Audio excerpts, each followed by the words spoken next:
I got tunnel vision. It's a bunch of ways I'm gonna get it. It's my way or the highway if you don't stay about our fucking business. These niggas don't even get it. We having our Passover no matter if they fucking with it. The graveyard ain't never full, watch me flush them out. Quitting wasn't never cool, fuck they talking about. If you can't suffer with your brothers, we can't stall them out. Just hang their cover in the school if they dropping out, fuck them. If they ain't here, we don't care, we don't love them. If they was never one rush, you can't trust them. They get the guts to go against you, better crush them. It's like one of my men is bitch in the discussion. Niggas capping when they rapping, really lit as shit. They be acting, I ain't laughing, I be sick of it. When I grab a pen to get the right and hold a rougher grip, I'm holding fire just like Captain at the 55th. Damn.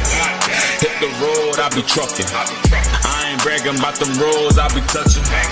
Heard the chat about the bros and assumptions. Seen them hoes, you be crushing. You's a bold motherfucker. If they ain't here, we don't love them. If there was never one rush, you can't trust them. They get the guts to go against you, better crush them. I'm not here for all that fucking. Be rough.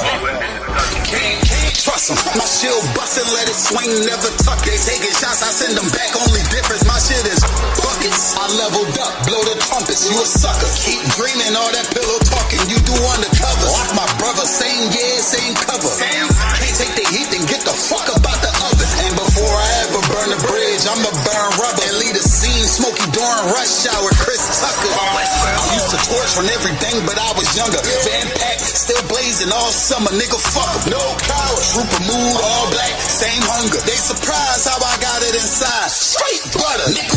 So when a brother or sister comes in here and then you leave here, you're not with me. We don't have anything else in common. There's no reason for me to be joined with you anymore. If they ain't here, we don't love them. If there was never one rush, you can't trust them. They get the guts to go against you, better crush them. I'm not here for all that fuss and use a hoe in their discussion, nigga.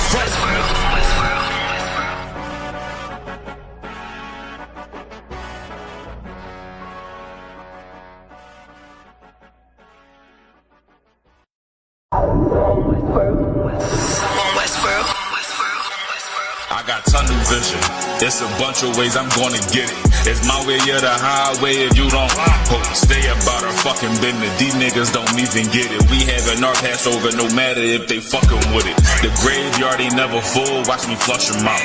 Quitting wasn't never cool, fuck they talking about. If you can't suffer with your brothers, we can't stall them out. Just hang their cover in the school if they dropping out, fuck them. If they ain't here, we don't care, we don't love them. If there was never one rush, you can't trust them. They get the guts to go against you, better crush them. It's like one of my men is bitch in the discussion. Niggas capping when they rapping, really lit. TAZARYACH. Yes, sir. Conquerors. Respect.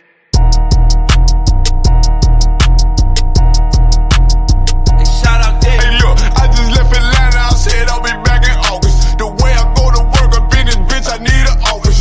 Pussy so good, should've put it in my coffin. If he play up that Glock like back the fuck up on me, nigga. He hurt and I can see it in his face. Time to bring that bait, my shit raw. I'ma bust they head no matter what I play. I'ma take the word, you get that bread, bitch. What I say, hold a run, going undefeated just like OJ.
niggas like it's GNC. We was getting to it, but we still ain't gon' pay the fee. Who me?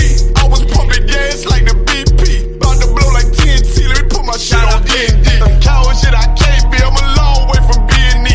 Me and bro was laying in your shit before the B&B. The Waffle House with young, I'm staking eggs with the sweet tea. Glock out on my lap, cause I ain't going out like P&B. I just left Atlanta, I said I'll be back in August. The way I go to work up in this bitch, I need an office. Pussy so good, should've put it in my coffin. If he play up that Glock like back the fuck up on me, nigga. He hurtin', I can see it in his face. Time to bring that bait, my shit raw. I'ma bust they head no matter what I play. I'ma take the word, you get that bread, bitch. What I say, on the run, going undefeated just like OJ.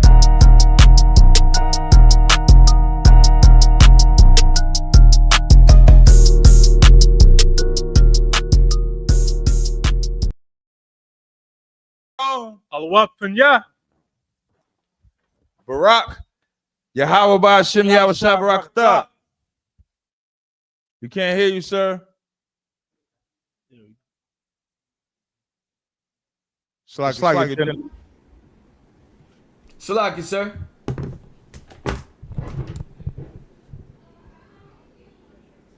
No, I can't hear you, sir. It's unmuted on all ends. Can you hear me, Cap? Yeah, I can hear you. Cut on, cut. Just need to get generating. Not unmuted. One. There it is. You can I got it. Yeah, there is. One, two. I think I'm getting all on that. No, I'm getting on myself. That I was. One, two, three, four. I think you just shut it down. No, it's going. It might be in the settings you got, sir. There might be an echo cancellation option, and you might have. I just turned it on our end. Okay, go ahead and talk now, sir. 1, 2, 3, 4.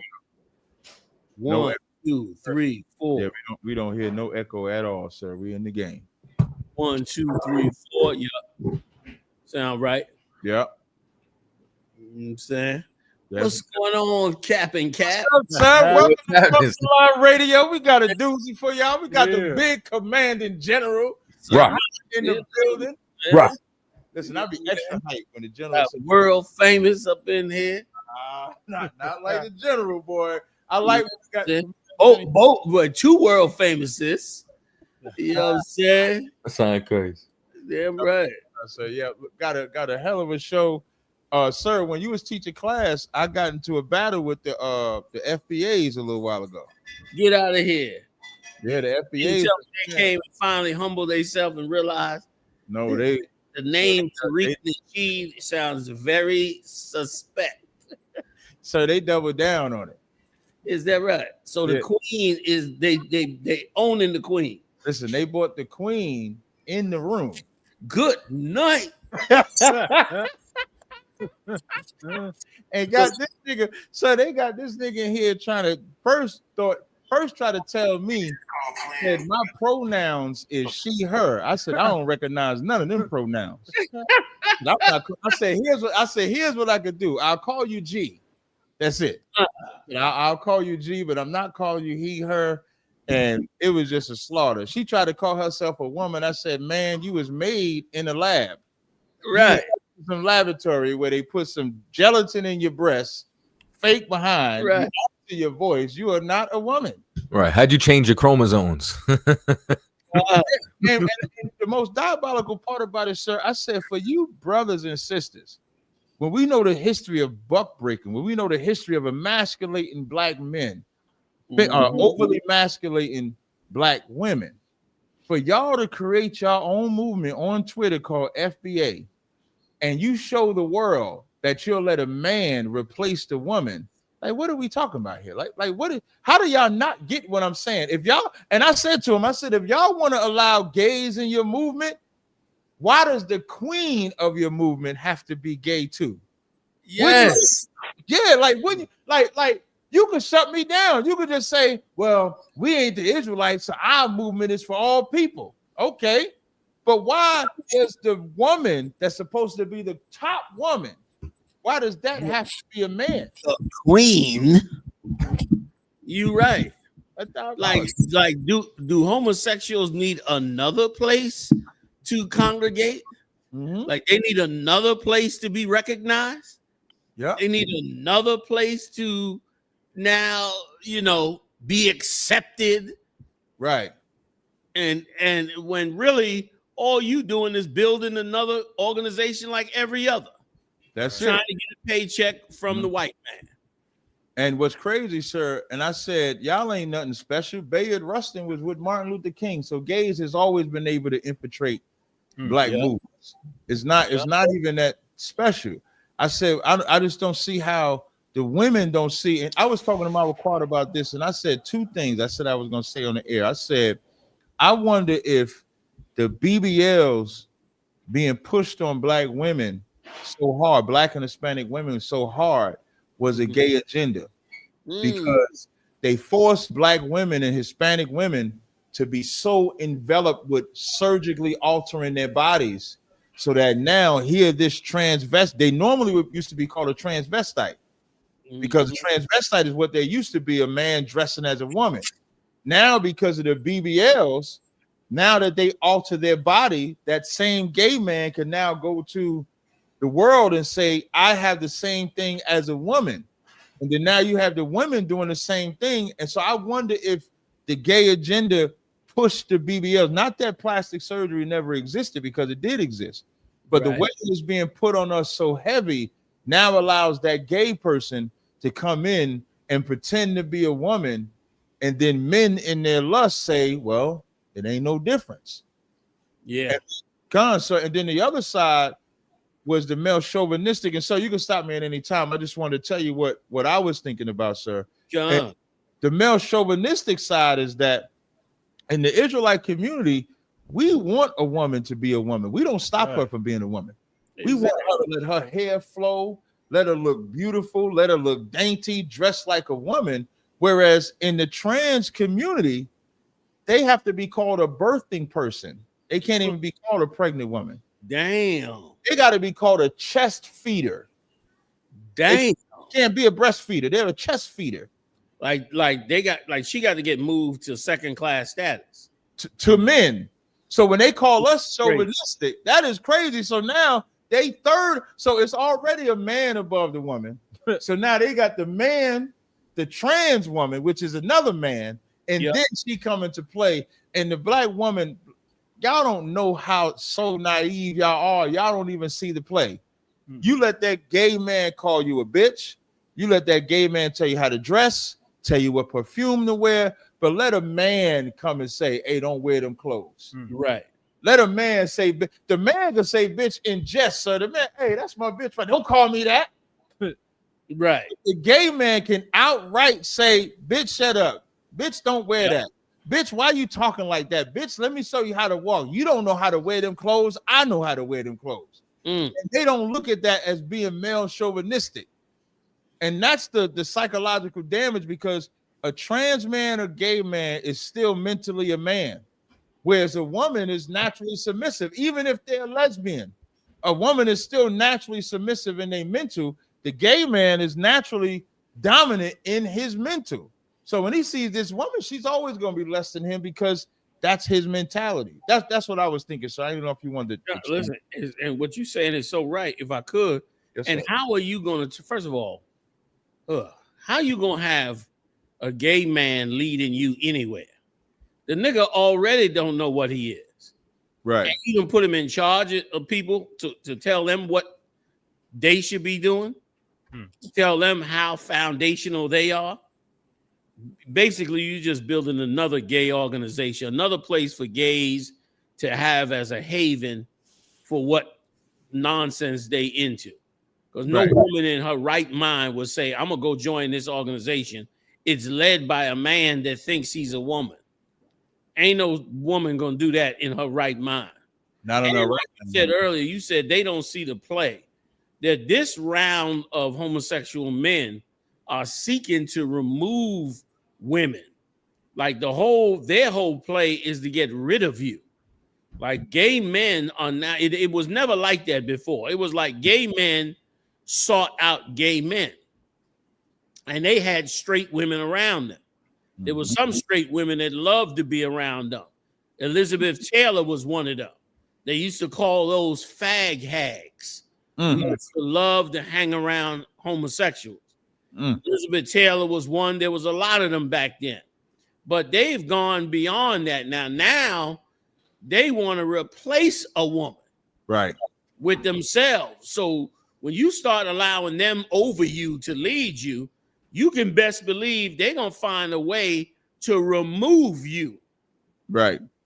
Both from your position and everything else. That's why they taking away her names. Like, how you going to take away a woman's name and make her a birth feeder? That's that. Listen, when I heard that, so that was diabolical. That means you want to take away who she is. You don't want her to be that anymore. And once again, it just shows you how negligent Tariq Nasheed is to have an organization like that, and to have and to push that on an organization. But you know what? It's a blessing in disguise in this respect.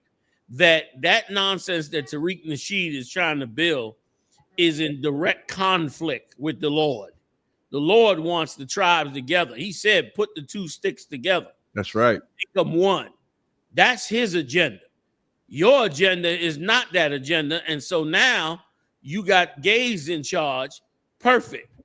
Every straight man with some good sense won't be joining an organization like that. They'll be getting away from that. You know who you're going to get? You're going to get them church boys. Gay church boys who put up with any nonsense and have no morality in church in the first damn place. You know what I'm saying? Sir. And then the way they try to escape it, they try to make it seem like, well, we're not a movement. We're not a movement. But every time something happened, they run to him. And I played a video when he was talking to Charleston White. That transgender said, if Tariq Nasheed is number one, I'm number two. Damn. Like once again, you know, it's crazy. And why is he number two? Why did Tariq Nasheed want this man as number two? Because, of course, it begs the bigger question, is Tariq Nasheed homosexual? That's what everybody gonna think. That's what I would think. That could only make sense as to why he got so mad at you for just asking. Because he could have just cleared it up. Like, he could have just been like, man, hell nah, man. What is you, crazy? But instead, he want to get furious like a repressed homosexual. Right. He could have just simply turned around and said, well, we do accept homosexuals in our organization. Right. And that would have been if that's what they did. Right. And I'd have been like, okay, that's how y'all get down. That's how y'all get down. Right. But he had a gay fit. He had what they called back in the day. I don't know if they still use this, but back in the day, they used to call it a hissy fit. You was gay and you started acting, you started going crazy. They say he's having a hissy fit. That's crazy work. So I think what's crazy is because he was also one of the voices that was forward in like the revisionist history of hip hop. You know what I'm saying? Trying to denounce Puerto Ricans, the tribe of Ephraim, and any other Latinos or Benjamites, or you know what I'm saying, Haitians from, you know what I'm saying, like the inception of hip hop. And first of all, I'm like, you're from Alla effing Bama. Like, I don't know what you know about New York and the legacy of hip hop, but he wants to divide himself, you know what I'm saying, from Issachar, from Simeon, from Benjamin, from the West Indies, from everything, right? But you want to align yourself with transgenders. So it's not okay for you to join yourself to brothers and sisters of a diaspora who share pain with you, you know what I'm saying, different, you know what I'm saying, stops on cargo slave ships, who share in oppression, you know what I'm saying? But, you know what I'm saying, it is okay, you understand, for you to be with Medea. And you know what I said too? I said I'm only talking about the FBA on Twitter because the FBAs that live outside of Twitter say that we don't agree with Tariq because they're not, united like that. So I ain't really seen this outside of Twitter.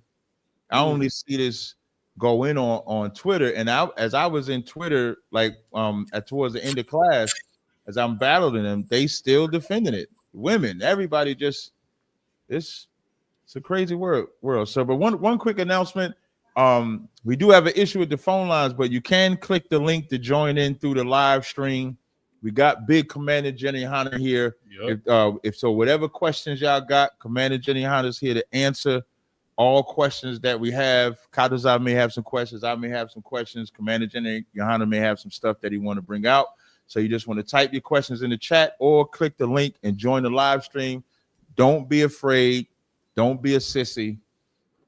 Don't be, what's the word you just said, sir? Don't throw up. Don't have a hissy fit. Don't have a hissy fit. I need to say that like 3-4 times so I can put that in my memory bank, sir.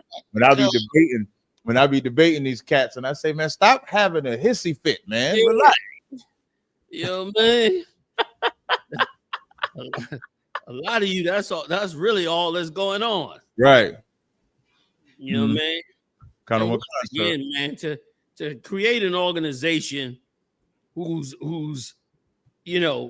biggest steps are to make sure that the same things that were pushed on us by the slave master are living and alive and held strong together. The Black community has turned on homosexuals ever since they started to see that homosexuals were trying to replace Black women. Right. It started tumbling in that direction, and they never gained steam again. Obama and Michelle tried to bring it up in such a vile way because right when Donald Trump won the presidency and was doing masterfully evil against God's chosen people, they stood up and said young Black boys need a gay mentor or gay friend. I forgot the term he used, which once again, that's the same propaganda and evil, wicked nonsense that the slave master has poured on us. He wants us in confusion, wants us going against the scriptures, wants us to not want to be men. That's the hardest thing for Black men to be in America is a man. That's right. Mothers making them emotional. Mm-hmm. Your homie making you emotional. Like the average Black man is an emotional wreck. Mm-hmm. Mm-hmm. He's an emotional wreck. Every decision he makes is based on emotions. Yeah. And a lot of that comes from the slave master. Mm-hmm. Some comes from your mommy. Yeah, I was about to say that too, sir. Yeah. Please, I yield. So I was going to say that because mommy is full of emotion. Mommy don't kick the daddy out the house, which is the logical, which is the foundation, which is the boundaries, which is the rule enforcer. So now you got this woman where even when she wants to enforce, it's emotional enforcement. It's loud yelling, it's screaming, it's at the top of your lungs, which to a boy, that's confusion. But what happens psychologically is that's how he learns how to deal with everything when he gets older. So as he gets older, he's emotional. So all he knows when he needs to express something, he got to scream because that's what his mama did. Whereas if he grew up with a man, if he grew up with an actual man, he would be calm when he deal with it. He would know how to deal with situations. He would know how to handle things. And so it's so important for Black women to stop listening to the white man, stop kicking that man out the house, because without that father, you're not going to have nothing but these emotionally unstable men. That's why they're shooting the way that they shoot. That's why they fight in the way that they fight. That's why they over-sexualize the way that they that's why they on drugs. That's why they get into all of that because of that reason, sir. Because you don't have that father there. Listen, you so right. That's what you just said is a true statement. So like I think what's interesting is that all these movements in recent history, no matter how broad or how large, like they all have a common denominator for their downfall, and it's some kind of sexual deviancy. Right. You know what I'm saying? Like it's literally like you think about that one cat they gave life to. You think about Polite. You think about his daddy, Dr. York. Now you looking at, you know what I'm saying, like Tariq talking about this. It's like there's something going on. Even what you were talking about in class earlier. You know what I'm saying? Like with Sakari, that I told them they could talk about John the Baptist all they want. That John's baptism ain't washing that stain off, y'all. So it's you look at it and it's like, I think what's crazy is a lot of those people are the same people who come up against sex being marriage when that's the ultimate discipline. Because you ask any brother with a little bit of sense, if you had to keep every woman you slept with, would you just run around getting wives? And they're going to say, I got to keep them all? Hell no. Nah. Right. The average one goes say, I could barely deal with one.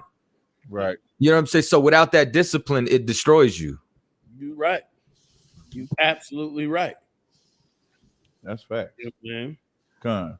And listen, man, you was going to say something, Cap? No. You got it, sir. You got it, sir. Just going to say, and a man is supposed to know that, okay, he's supposed to be taught from young that being a man means that you are a protector. You are somebody, your masculinity is meant for protection, man. You're meant to be a guard over people, your people. Right. And that's who you are at your foundational core for them foundational Negroes. That's what your whole foundation as a man is supposed to be. So once you give that up and compromise that, it's a world of confusion coming in. That's right. It's a world of confusion there. That's right. You know, man. Right. So we got a brother coming up on the state. You bring him up, Bob? He's in with audio. Oh, okay. Kazak Damar, you there? Kana Wakan, Shalom, Yabashim Shabakatum. Did you have a question or comment out? Kana Wakan, it's kind of off topic, so I can sit here until y'all get done with this if you want me to, sir. No, go ahead, brother. When you call in, you can ask whatever question you want. It don't have to be on the subject. All right, Kana Wakan. So my question is, and I think I had this supposed person who wanted to talk about the white man writing the Bible, right? So I went to looking up some information, and I don't know if I never heard nobody in the school comment on it at all. So I had a question about it. They was basically saying that the Bible was compiled. This is a theory that I ran across. I don't really remember who had it, but I wanted to ask y'all about it, see if y'all ever heard it and how to deal with it properly. But they were saying there's two sects of Israelites. One was the Yahwist, which is when you see Yahweh in the Bible, then they're the ones that had those books. And then you had Elohist, which is when you see El or Allah, like we would pronounce it. It's was two sects of Israelites that only believed in one God. And then because it's an Israelite book, they eventually compiled them books. Now I never heard nobody in the school say nothing about this, so I just wanted to ask y'all, you know, what was our stance on that? Because I never heard that before. You want me to go ahead, or you want to take it, Cap? No, sir, you got it, sir. Come on, slide. So long, Cap. My bad. The water. This way, sir. You got it, sir. This is Commander General Yahanna's Cross the Line Radio Show. Super kind, bro. Most High Christ, sir. Yeah, the two dialects, brother, are only there because of the Babylonian Empire. The Babylonian Empire altered the ancient texts. They made it more modern for themselves in a more modern way. So they changed the syllables. They changed a few of the things for their own benefit. They tried to make the Bible more Christian, for lack of a better term, more Babylonian than Hebrew Israelites. But there was never any separation. The prophets have been the prophets from start to finish. You know what I'm saying? And not only that, the Greek, the New Testament was written in Greek. So all of it is the same prophets doing the same job, just in different countries at different times. And so the language, is different. There was no group of L's and then another group of Yahs. That's not true. Okay. L's just came because, again, the Babylonians used a different kind of word for Lord as opposed to the ancient way, the ancient records. So you'll find in the records places where they translate it as L. You understand? And several other things, but it's really just because of the influence of the people at that time. It was never a separate group. So that's incorrect. Whoever came out with that. That's the water out of wine. It's the water. Was that it? Because I scroll down. Can I ask a follow-up question? Of course. Okay, I also ran across this same thing where I don't know if y'all ever seen, it's like this little they have like this little idol that they have, and they claim that this is quote unquote El, a Canaanite deity. I don't know if y'all ever ran across that or not. Is that something that they made up later? Like they just made that little trinket thing later on and tried to associate that, and say that it's the same thing that because I'm trying to completely separate what we do with what they got going on. Right. Well, what it is it's a separate deity, but they use the same name, just like in Arabic. In Arabic, they use the word Allah. Mm-hmm. In Arabic, we use the word Allah as well to mean power. Our name, Yasha Allah, right, has the word power in it. So when they say Allah and we say Yasha Allah, we ain't talking about the same deity. Right. We talking about us being the princes of the God of Abraham and Isaac and Jacob. They talking about the God of Abraham, Isaac, and Jacob that they say choose Ishmael. Right. So that's a whole different thing. You see what I'm saying? So when it comes to El, the same thing applied. In certain kingdoms, they used it to say God. And in other kingdoms, they used it to say God too, but they was talking about a bull. Right. Lord. Right. It was still called El, but this El is a bull. This El that they talking about, they trying to name the Lord with the Babylonian language. One of those was the Moabite that cursed Israel. Right. His name has El in the name, but he was against Israel. He was into witchcraft. He was into trying to get us cursed.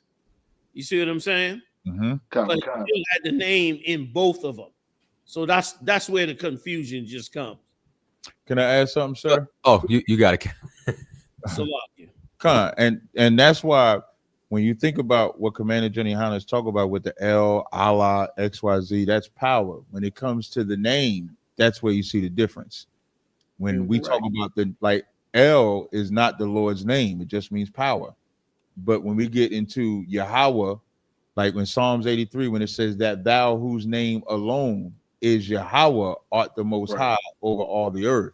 Allah is the name that they say is the name of their God. That's not the name of our God. That El, which is the power of some Canaanite deity or whatever, but that deity has a name that's different than our name. So just because they have a common word for power don't mean that one copy for the other. That's just the name, the word that they use for power. That's it. But it's not the actual name at all. That's how you got to cut them. You got to get outside of the whole L thing and just ask them, what's the name of the God? And then like Commander Jenny Yahanna did, showed you that every pagan god was considered a power. A man can be considered a power. So you got to look at it like that. It's like, you mind if I add on just one other thing? Please, y'all jump in. The water. So, and only other thing I could tell you is here's something else. Like in Near Eastern culture, there's a lot of similar concepts. even when it comes down into like the construct, the languages, how things are pronounced, and concepts, even like how waters is heavens. You know what I'm saying? Like you could find that in 3 or 4 separate cultures out there. So just because you find some kind of similarity like that doesn't mean that they overlap in that capacity, like what Commander Yahanna and Captain TAZARYACH said, because all those different nations not only interacted with each other, but spawned out of some of the same locations. So it's a similarity when it comes down to culture from like just like Western culture is similar in a facet. There's a lot of cultures from the East that have similar facets or concepts, you know what I'm saying, from proximity. I mean, you can see it in the churches. The churches got all kinds, they all believe in different gods, but they all calling them God. God. They got a different philosophy. That's right. For every denomination. That's right. But they all calling him God. Ain't none of them calling him by his name. That's right. And the Lord. They all calling him the Lord.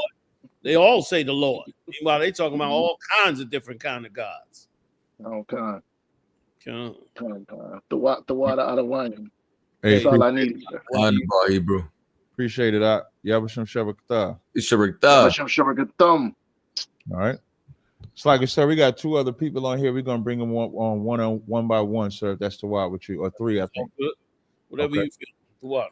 So we got 3 of them now. I believe Mr. 2024 was first person who joined. Good. Unmute your mic. 2024. Unmute him, my show. There you go. You there? Hello. Yeah, we can hear you. What's going on, brother? You got a question or comment? Hey, shalom. Hey, it's an honor to talk to you guys. I was wondering if you guys honors mine, Warrior. Thank you. And hey, thanks. I was wondering if you guys can break down 2 Samuel chapter 7 and is it 13 or 14? Yep. It's like a Commander Yahanna. I'll read it for you if you want, sir. Please. Yes, sir. All right. I highly appreciate it. No problem at all. Is what? 13 and 14, sir. 13 chapter 14 verse? No, 2 Samuel chapter 7, verses 13 and 14, sir. My bad. Give me 1 second. Yes, sir.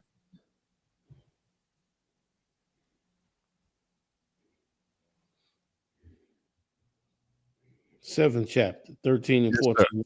Kind of one kind, sir. Go ahead. Yes, sir. 2 Samuel chapter 7, verse 13. He shall build a house for my name, and I will establish the throne of his kingdom forever.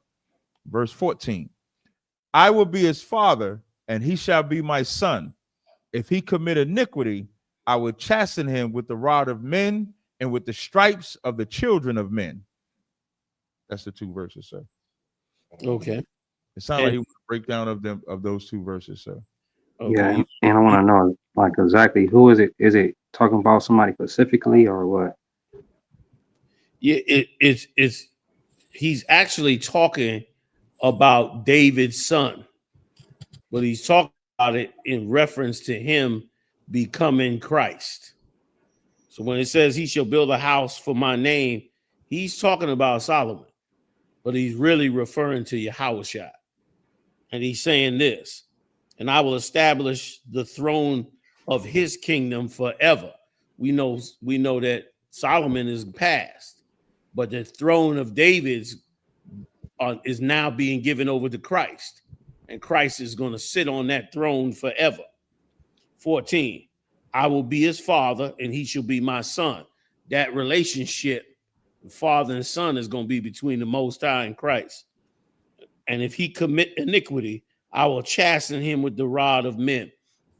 Meaning, if he was to go off, we know he's not, but if he was to go off, he would bring him down he would have him overthrown by the other nations, which is exactly what happened with Solomon. Solomon went to love them other gods and all that, and the Lord destroyed the kingdom. But Christ is going to be perfect, so he won't be, his kingdom won't fall.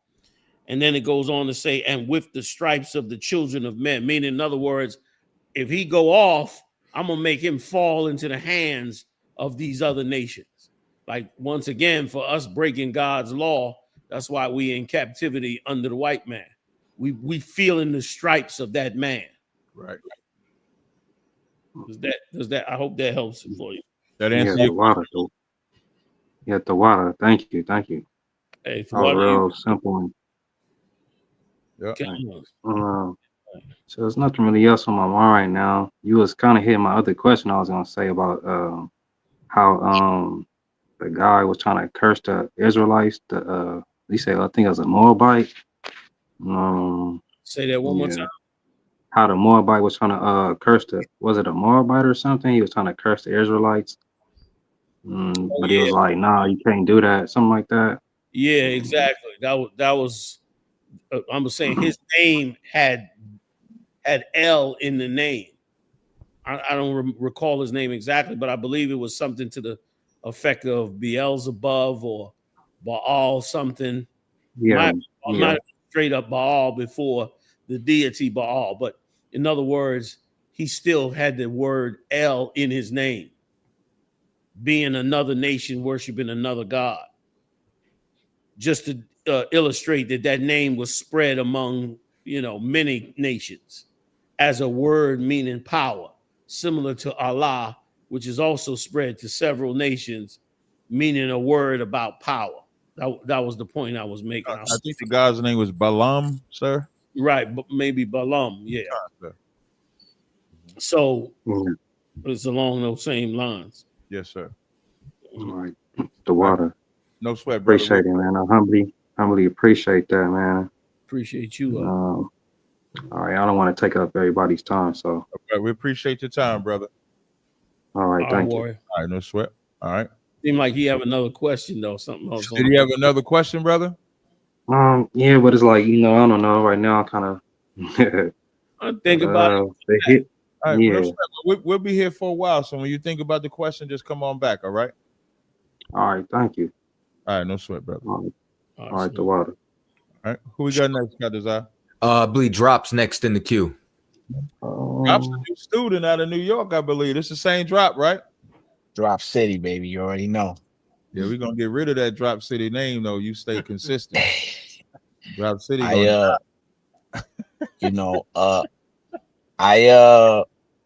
just want to let you guys know, comment and then a quick question for you, Cap. The way we do it here, this way we do it here, Commander Jenny Yahanna is the highest man in here. So whatever question you ask, it'll be addressed to him first, and he'll delineate how that go. Right there, you go. You know it ain't no sweat though, Cap. Yes, sir. I'm trying to crack the water. Okay, sir. Appreciate that. Well, the comment is, I had told Cap, because I have been following his content ever since debated God Logic. I grew up Hispanic household, Dominican, and everyone I knew growing up was Catholic, and it really impacted my life in a lot of ways because, I didn't understand the Trinity, which is what got me seeking something else. And I came across Cap debating God Logic, and but what has happened as I've been following your guys' content is that and it's been very it's been pivotal right now in my life. I'm 38 years old, and to start questioning when I see Jesus and the 12 disciples. That comment you made, brother, was strong. That comment you made was real strong, brother. Thank you. 12 disciples, and it's all blonde haired, light skinned people. Jesus, every house I go to, like I said, I'm Hispanic. I grew up in Washington Heights, and you got the Virgin Mary, whatever, and they're all white, light skinned people. And, at this stage in your life, to start questioning how everything that you have been pretty much, propagandized with, is a lie. And how once you start to question that one thing, you just, over the last couple weeks, the Christianity had just been completely sucked out of my body. the only way I could really Again, say that. Appreciate that. Good. And yeah, you know, like I said, it's a lot, man. And you know, it's not like I'm not a little boy, you know. So it's like for me at this age of my life to be, you know, like going through it is very impactful, and I'm seeing the world in a very, very different way. So you know, and you know, I like to thank you guys for that. And then you know, General Yahanna, if you don't mind, I want to ask Cap a question. For sure, but let me just say something to you before you ask Cap that question. You said something that was very heavy. You said that, you know, you're not no little boy. You know what I'm saying? But what you learning is very impacting. But I just want to remind you of what Christ said. You know what I mean? Christ said, unless ye become as little children, right, you should not enter in the kingdom of heaven. Allow yourself to be that little child that's learning all over again. It could feel very humiliating sometimes when you making that transition, because it's like you don't want to tell yourself, I don't know shit. After all these years, I'm a grown ass person, and I thought I had this shit together, and now I find out I'm like a baby. It feels uncomfortable to a man. But what I'm saying is, let yourself be that baby and absorb all of that. And brother, it's going to help you get through it to where you standing on your feet like the man the Lord always wanted you to become. You know what I'm saying? You are what's happening with you is a real transformation in the truth. Like you are really being born again. That's what's happening with you. It ain't fake with you. So allow yourself to go through that and for it to be absorbed. And big shout out to Captain TAZARYACH for waking you up in this truth, man, and being consistent. Yeah. So I just want to say that. Salaki, go ahead. Thank you. I appreciate that. You know, I asked TAZARYACH, you know, one time I was like, hey, why don't you evangelize? And he said, yeah, he told me, what do you think I'm doing? And I didn't even know what that meant, to be honest with you. And you know, that's what he's doing. That's what he's doing. So he's definitely reaching somebody. But Cap, I was gonna ask you, when you were smoking that guy the other day, that Christian in that debate, I mean, that guy completely just uneducated, unprepared. You know that Christian guy. 2 days ago, I don't know. I think Khaled, I think his name was. Yeah. I know what you're talking about. Yeah. So towards the end, you said to him, you were like, "You can't bless me, and I hate you." Right? That was to the white man. That wasn't the Khaled. That was the white man. I told him. The white man gave me a blessing. I said, I don't want your blessing. And then the white man said, I love you, brother. And I said, I hate you. Can you break that down for me, though? Because the white man has never loved black men or women in life. You know why a white man says, I love you? The Bible says, surely oppression make a wise man mad, and a gift destroys the heart. That's why he said, I love you. He didn't even mean it. He said that because that particular devil or white guy, he has consistently come on platforms to try to teach me that God loves everybody. You notice in that conversation when I was talking about Christians, I said, well, what about your ancestors that through manifest destiny and the Roman Catholic papal bull that could enslave anybody in the name of Christianity, did they love everybody? He wouldn't answer that question. And then I asked him, is that the Christianity that they taught black people? He didn't want to answer that question. So he was just a condescending asshole. And do you know why I told him I hate him? Do you know why I said it? I'm asking you. I want you to think like you think I would answer. And why do you think when he said, I love you, brother, why do you think I said I hate him? I'm gonna be honest with you, man. I really can't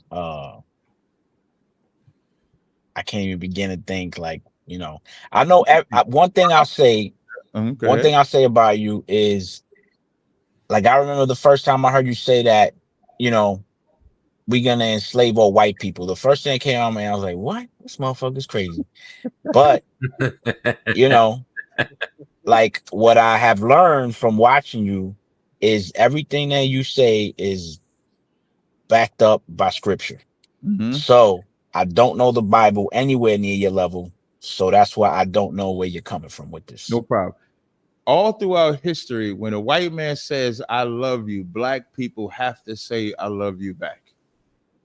If you don't say, I love you back, you're not a good Christian. Oh, but he said he loved you. You couldn't say nothing nice.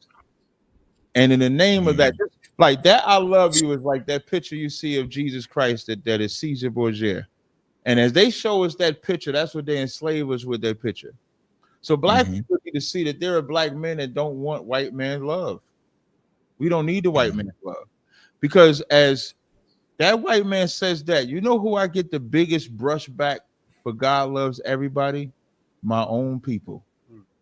I have yet to see a space where there's one white man on one side, another white man on the other side, and the debate is why you don't love black people. I have yet to see that space. And I'm everywhere. I'm on TikTok, YouTube, Twitter, Spaces, Instagram, Clubhouse, everywhere. And black people battle me on loving white people. I've yet to see a space where there's a racist white man saying I can hate black people, and there's a white man fighting for him to stop hating black people for me. But I can see all throughout debates, everybody want me to debate Gentile salvation. Can the white man be saved? Because black people are weak and they need to see strength. They need to see that I don't need a white man's love. And that's what they need to see every single time until it's embedded in their brain. And some black people will never be strong. There's a scripture, Romans 15:1. I'm going to read this real fast. It's the book of Romans, chapter 15, verse 1. It says, we then that are strong ought to bear the infirmities of the weak and not to please ourselves. So I didn't say that to Jeremy like I get any props from it. I said that because there's a lot of weak men. Even that brother, when that brother, the brother Khaled that was on there, when the brother was talking first, so there's a black caller on there, he's talking. I interrupt the black caller a couple of times. He never said nothing. Khaled never said nothing. When the white guy talked and I interrupt him, do you know Khaled said something like, you got to let him finish? Because we give that respect and power to white people, but we don't give that respect and power to each other. So that's why I said it had nothing to do with me. Yeah, that's true. You know, I seen that with you know, as you call them, the so-called Jews. They don't care if you liberal, conservative, Democrat, Republican. That's how they operate. Them dudes, they take care of their own no matter what. Right. In the right and the wrong, you know. So I definitely see what you're striving to with that.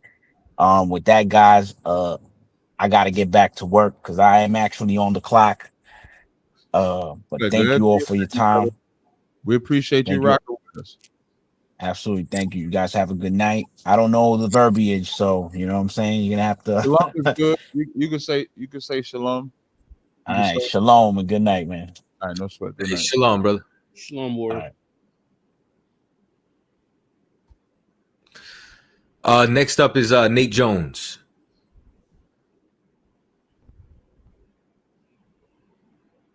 Is he muted? Can't hear you. I think you're still muted. There you go.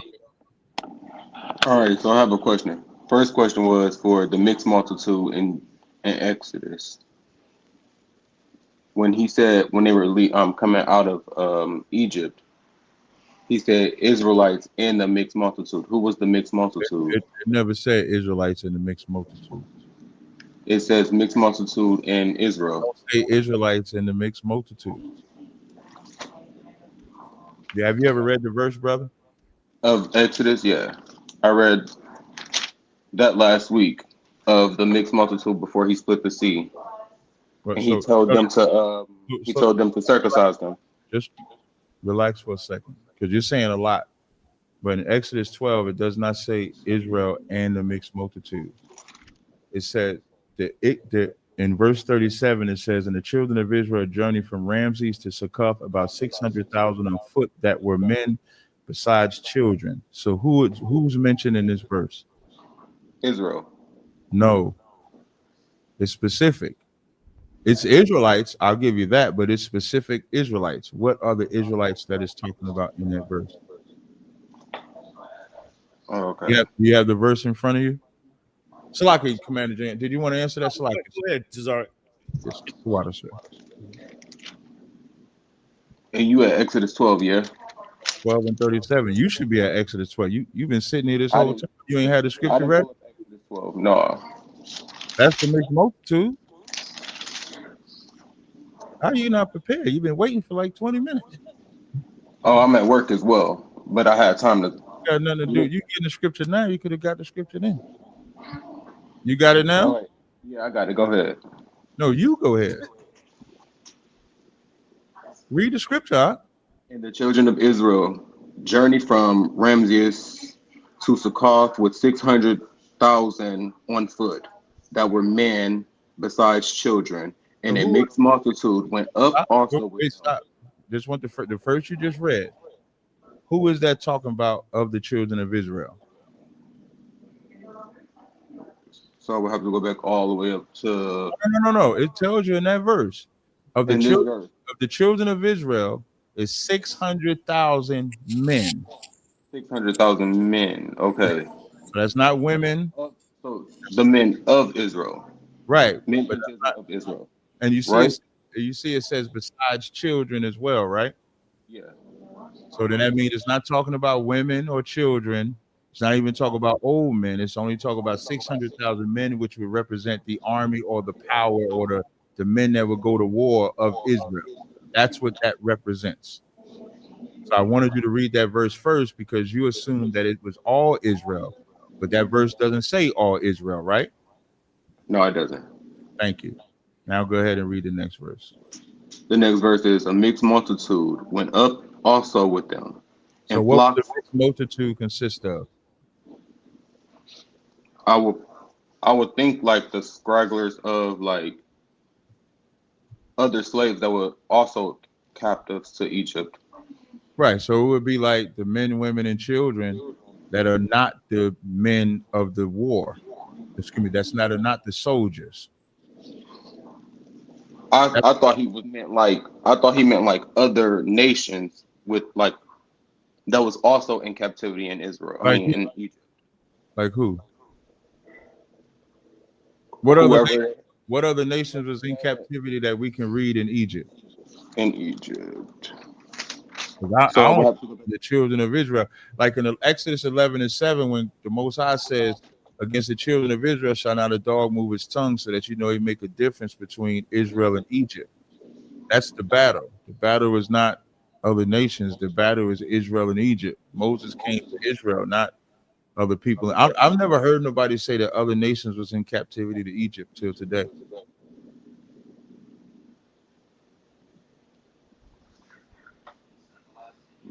Egypt.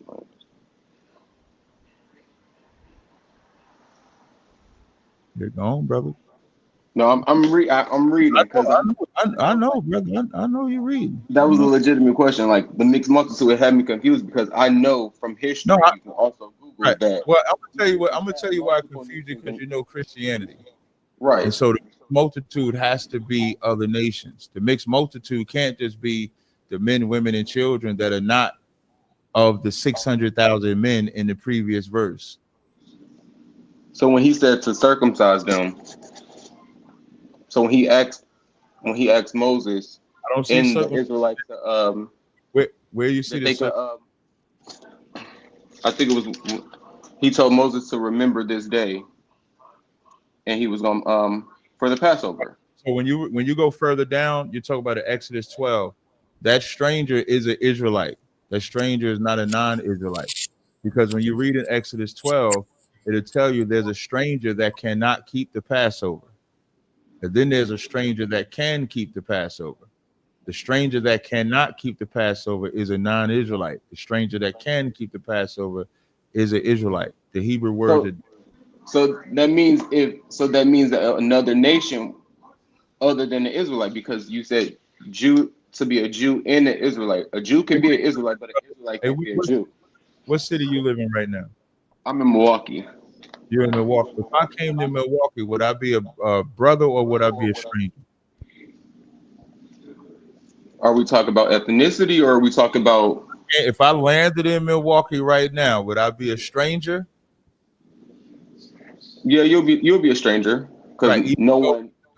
Thank you. Even though you know me. Yeah. Here, let me free your mind. I got that from General Hyman. Let me free your mind. When Okay. people say the word stranger, they immediately think non-Israelite because they don't use common sense. It's not your fault. It's Christianity's fault. So every time you see stranger is not a race of people.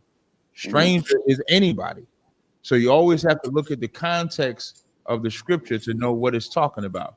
So if there's a stranger that cannot keep the Passover, but there's a stranger that can keep the Passover.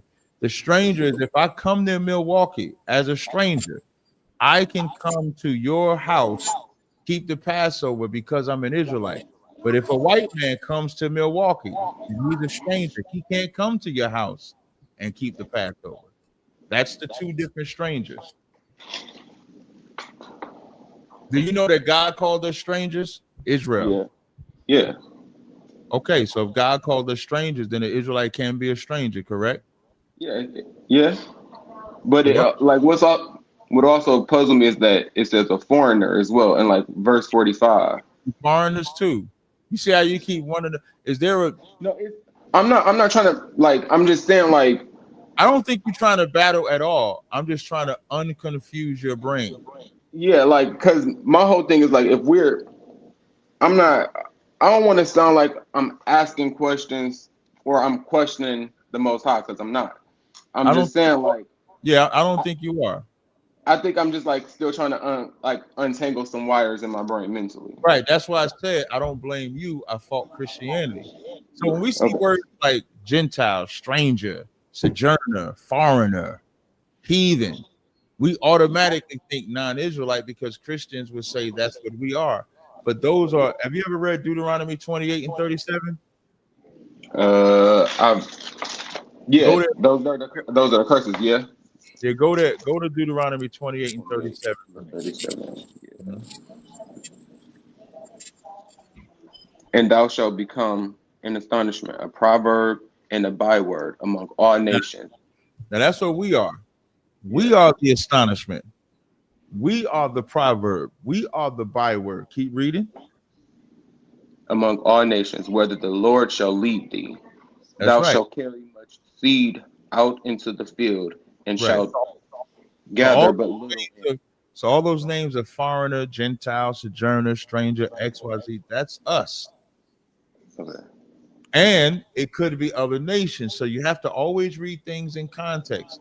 So we keep the commandments. The feast days are for us. The feast days are not for non-Israelites. They're for us.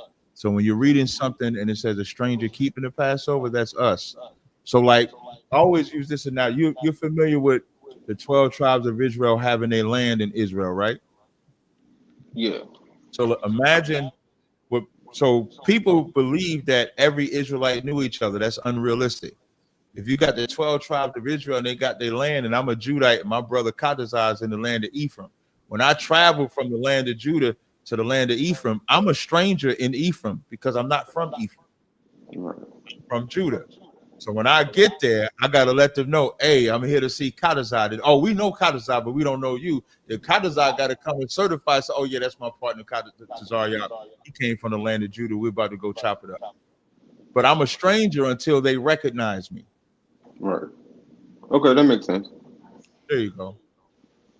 That's all I had. Yeah, that's it. That's all I had. No swear, we appreciate it. Slacker General, did you want to say anything, sir? No, I'll just add this one little part. Yes, sir. That mixed multitude were mostly Israelites whose mothers were heathens that were among us, and we separated from them because they started getting carnal while we were in that wilderness. You go back and read the story of Nehemiah. Tell me if you can find this, CHAATAZA. Can you find where Ezra and them pulled off the hair of the women who allowed their children to speak in the two languages? Cons, I believe it's in Nehemiah the 12th to 13th chapter where it says they started to mix the language. Yeah, let's get it. Yes, sir. He explains who they are.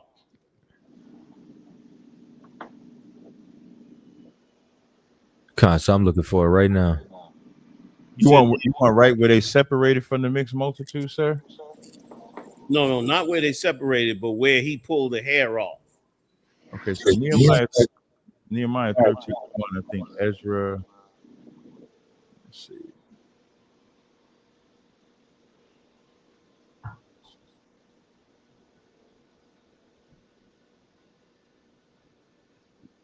You know that one, Morale, where they pull the hair off?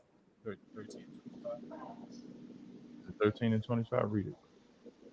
Nehemiah 13 and 25. And I contended with them. Yeah, start up above it at 23. Verse 23. Now, in this chapter, this 13th chapter, he mentions the mixed multitude, right? At the top, sir. At the top. Let's go up to the top. Well, that's where it talks about the separation, though, sir. It talks about the separation in verse 3. Okay, then bring it back down to 23. Kind of one concept. Verse 23. In those days also saw I Jews that had married wives of Ashdod, of Ammon, and of Moab. And their children spake half in the speech of Ashdod, and could not speak in the Jews' language, but according to the language of each people. And I contended with them, and cursed them, and smote certain of them, and plucked off their hair, and made them swear by God, saying, Ye shall not give your daughters unto their sons, nor take their daughters unto your sons, or for yourselves. Verse 26. So he was going through Israel and fixing a bunch of stuff, fixing the services, fixing the different things. And he saw these same people who went a-lusting, who we had to separate from. These people went and got together with heathens and had children and brought their kids in, which were Israelites, but had heathen mothers. So they were speaking in the language of their heathen mothers. And that's why he got rid of them. Right. They was watering down our ranks by coming in with all that other nonsense. You see what I'm saying? Yeah. Trying to what kind, sir? That's you what understand, brother? Say again. No, I was making sure the brother heard you, sir. My bad. Yeah, that's it. That's all I heard. Did you understand what Commander Yahanna broke down? Yeah, I understood that. Yeah. I understood that if you don't mix blood, basically, like stick with your own, or you'll be cursed. Well, the scripture don't say you'll be cursed, because we got plenty of brothers and sisters who are Israelites and have a heathen mother or heathen father. That doesn't get you cursed. What gets you cursed is turning away from the Most High. Nehemiah didn't go after them because they were half Israelites and half heathens. He went after them because they turned their back on the Lord. They pushed the philosophy and the ideology of those heathens. They pushed the language and the culture of those heathens. Right. They're sitting in the middle of all Israel, but trying to promote their heathen family's language. That's what pissed him off and made him rip their hair out and do all those things. But we when we came, remember, this is Nehemiah. This is long after we came out of captivity. Way generations after. Or at least 1 or 2 generations after. So the Lord didn't curse them for being a part of another nation or having a parent that was of another nation. As long as their fathers were Israelites, they were fully accepted. It's what they did after that created that problem. So So even with him warning us, telling us to stay away from, like, don't even plant your seed in the enemy. It's not telling you that. And as a matter of fact, if you come to that conclusion, you make a big mistake. You make Even when big, he says don't give your sons to their daughters and don't give their daughters to your sons. Exactly, meaning this. We're not to marry any heathens. That's absolute law. Right. But if you already have a heathen, right, and you have children with your heathen, yeah, your children ain't cursed. But wouldn't they be cursed though because you knew the law? No, they wouldn't be cursed. So you know the law. If you broke the law, that breaking of the law would be on you, not on those children. And not only that, more so now, because we're under Christ. So under Christ, you're not going to pay for, your children are not paying for what you did, but you are. So you're saying right now I can go plant my seed in an Edomite woman, knowing that I know we can't even mix blood. My children will be safe. Your children will be safe if the Lord don't curse you and the children before they come forth. If them children get born by your wickedness, yeah, them children are safe. But why would he curse me though? Because you consciously broke the law. So you're the one that decided to disrespect the Lord. I thought. So you just said that you said he didn't curse them for breaking the law. He cursed them for what they did after breaking the law. That's what you said. No, don't confuse my words. He didn't curse them for being children born half from an Israelite and half from a heathen. Right. God didn't curse them for that. Okay. He cursed them for joining the heathen's way of life. Okay. Adopting their lifestyle. Exactly. Okay. I get that. If you have kids from an Edomite, you broke the Lord's law. The Lord ain't charging them kids for it. Now, those kids. If I start teaching the kids the Edomite way, then they will be cursed. 1 second out. Because they supposed to know, being in the nation of Israel all around them, they supposed to know and learn that the way of the heathen is not the way of the Lord. Okay. You know what I mean? And as long as they stay away from that, as long as they follow the law, statutes, and commandments, and as long as they themselves go and marry an Israelite, right, or they ain't holding none of that against them. Okay. And if I could add one thing, sir, please. When you ask that question, that's you sinning. I want that to be the most important part. It's unlawful for you to be with an Edomite or Moabite. What child comes after that, that's up to the Lord. But you're the one that sinned.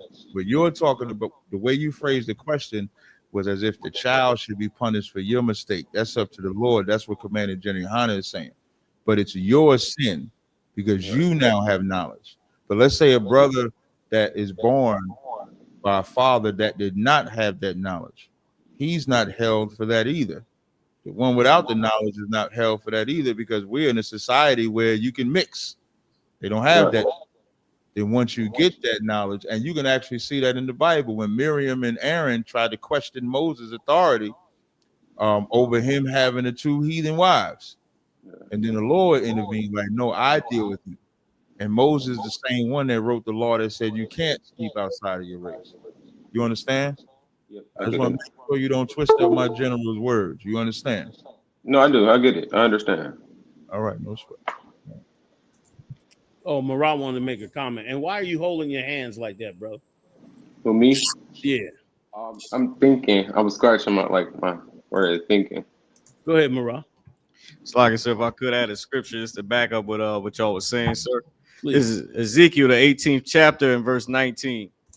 Ezekiel chapter 18, verse 19. Yet ye say, why doth not the son bear the iniquity of the father, when the son have done that which is lawful and right, and have kept my statutes and done and have done them, he shall surely live. Verse 20. The soul that sinneth, it shall die. The son shall not bear the iniquity of the father, neither shall the father bear the iniquity of the son. The righteousness of the righteous shall be upon him, and the wickedness of the wicked shall be upon him. That's super clear. That makes that's clear as day. You nailed Now that. with the mindset, That was right. Go ahead. that was clear as day with the mindset that All right, we appreciate it, brother. Let's bring Yak up. CHAATAZA. You got the stream, CHAATAZA? I could do it. My mouse is a little crazy right now. Yeah, I could do it. The water. All right, Yak, you there? Okay. Oh, sorry. You got to unmute your mic. To YAK, you got to unmute your mic. Not you, Mr. D. The guy YAK on the stage. I hate that I said that. Pause. You seen I called him Mr. 2024 earlier. I take it y'all know this guy. No, I don't know. I don't know the YAK cat, but he won't. You got to unmute your mic. Can Yeah, you hear me now, sir? Yeah, I can hear you now. Yeah, about Shem Yam Sabbath, sir. If I could, Commander General, sir, I got two questions. Well, one comment, but it's more of a question. If I could. Please. Okay. Well, based on Captain TAZARYACH, gonna have to probably intervene as well. It's based on the FBA situation he was dealing with earlier with the first lady situation. I guess my question is like, why is it? Did you say with the female? Nah, with the trans, the wannabe female. Oh, okay. Making sure that I was just making sure that was clear. That's all. Go ahead. The imposter, so like the Decepticon. So like, there you go. Why does it seem like everything that black people like for example, Black Lives Matter, FBA, why does it seem like they always trying to join us with sodomites and lesbos? It seems like everything that I guess we try to push or whatever for us, they want to include us with the homosexuals like we just a homosexual type of nation. It's mind-boggling to me because I heard even back in the civil rights movement, MLK, he had one of his advisors was I guess a sodomite, but no, of course back then they shunned upon that back in the day, so they wasn't as open as they is now. I just don't understand that. What is it behind that they're always trying to join out or like any type of organization we make with sodomites? You mind if I go ahead, Cap? Yes, sir. Please do, sir. Like that's a good point that you brought up, and it's a great lesson for us that we could learn from it if we're willing to learn from it. You absolutely right. They're always doing that, and 9 out of 10 of the reasons they do this is because these organizations are being financed. They just gave Jeff Bezos just gave. What is the name of that commentary? That the guy that's a CNN commentary guy. There's always crying. The black guy. Don Lemon. Not Don Lemon. The other one. He's always Van Jones. Van Jones. Jeff Bezos just gave Van Jones $100 million. Van Jones went to a so-called Jewish organization and went and apologized for Kanye West and the black community. Meanwhile, these people went and genocided all of the Middle East, pretty much. But meanwhile, they didn't get charged for that. Instead, he went down there and made an apology for black people. So my point is simply this. What you're going to find out is that the Israelite School of UPK, ISUPK, is extremely unique. We are probably one of maybe 5 organizations that are not financed by some white man. That's right. Like what we don't realize in the hood, that all these cats are financed. All of them, single guys, groups, all these podcasts you see, all of them are being financed by white men or white organizations or Jewish organizations. All of them. The Black Panthers, I mentioned this early on the show. The Black Panther Party was heavily financed by white liberals. White liberals gave millions to the Black Panther Party. They raised money among these wealthy whites. The Israelite School UPK, we truly and sincerely dug it out the mud. Damn right. You know what I mean? Damn We right. Wrap it up. That's right. Damn right. That's right. When it damn right. was handed to us or given us the opportunity to take it, we turned it down, even in our darkest hours. Others did not, and they got destroyed. They brought in all kinds of madness, all kinds of philosophy, all kinds of nonsense, and eventually the Lord destroyed them. So just to give the understanding, what you're saying is true.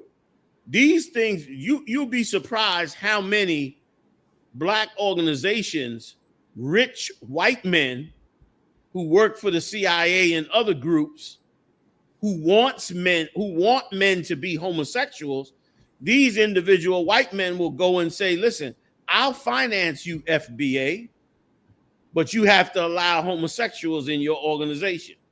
And if you're a whore, you will take that money and you will go against your morals. Mm-hmm. That's why no black leaders ever talk about abortion.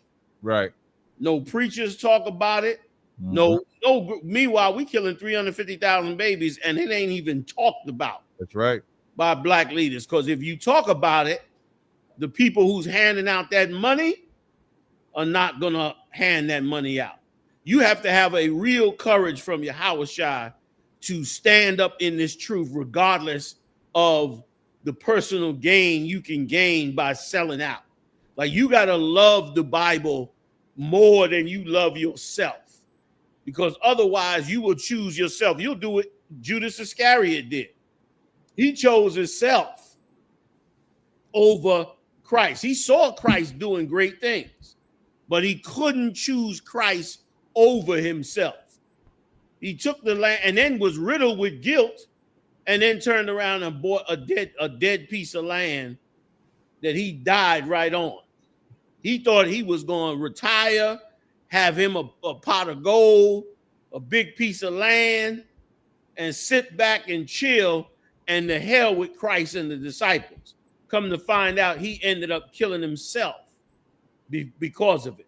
And there were others too in the past, in all these groups. You understand? You got to listen to the tape where the FBI came to Malcolm X. Malcolm X is the one that recorded it.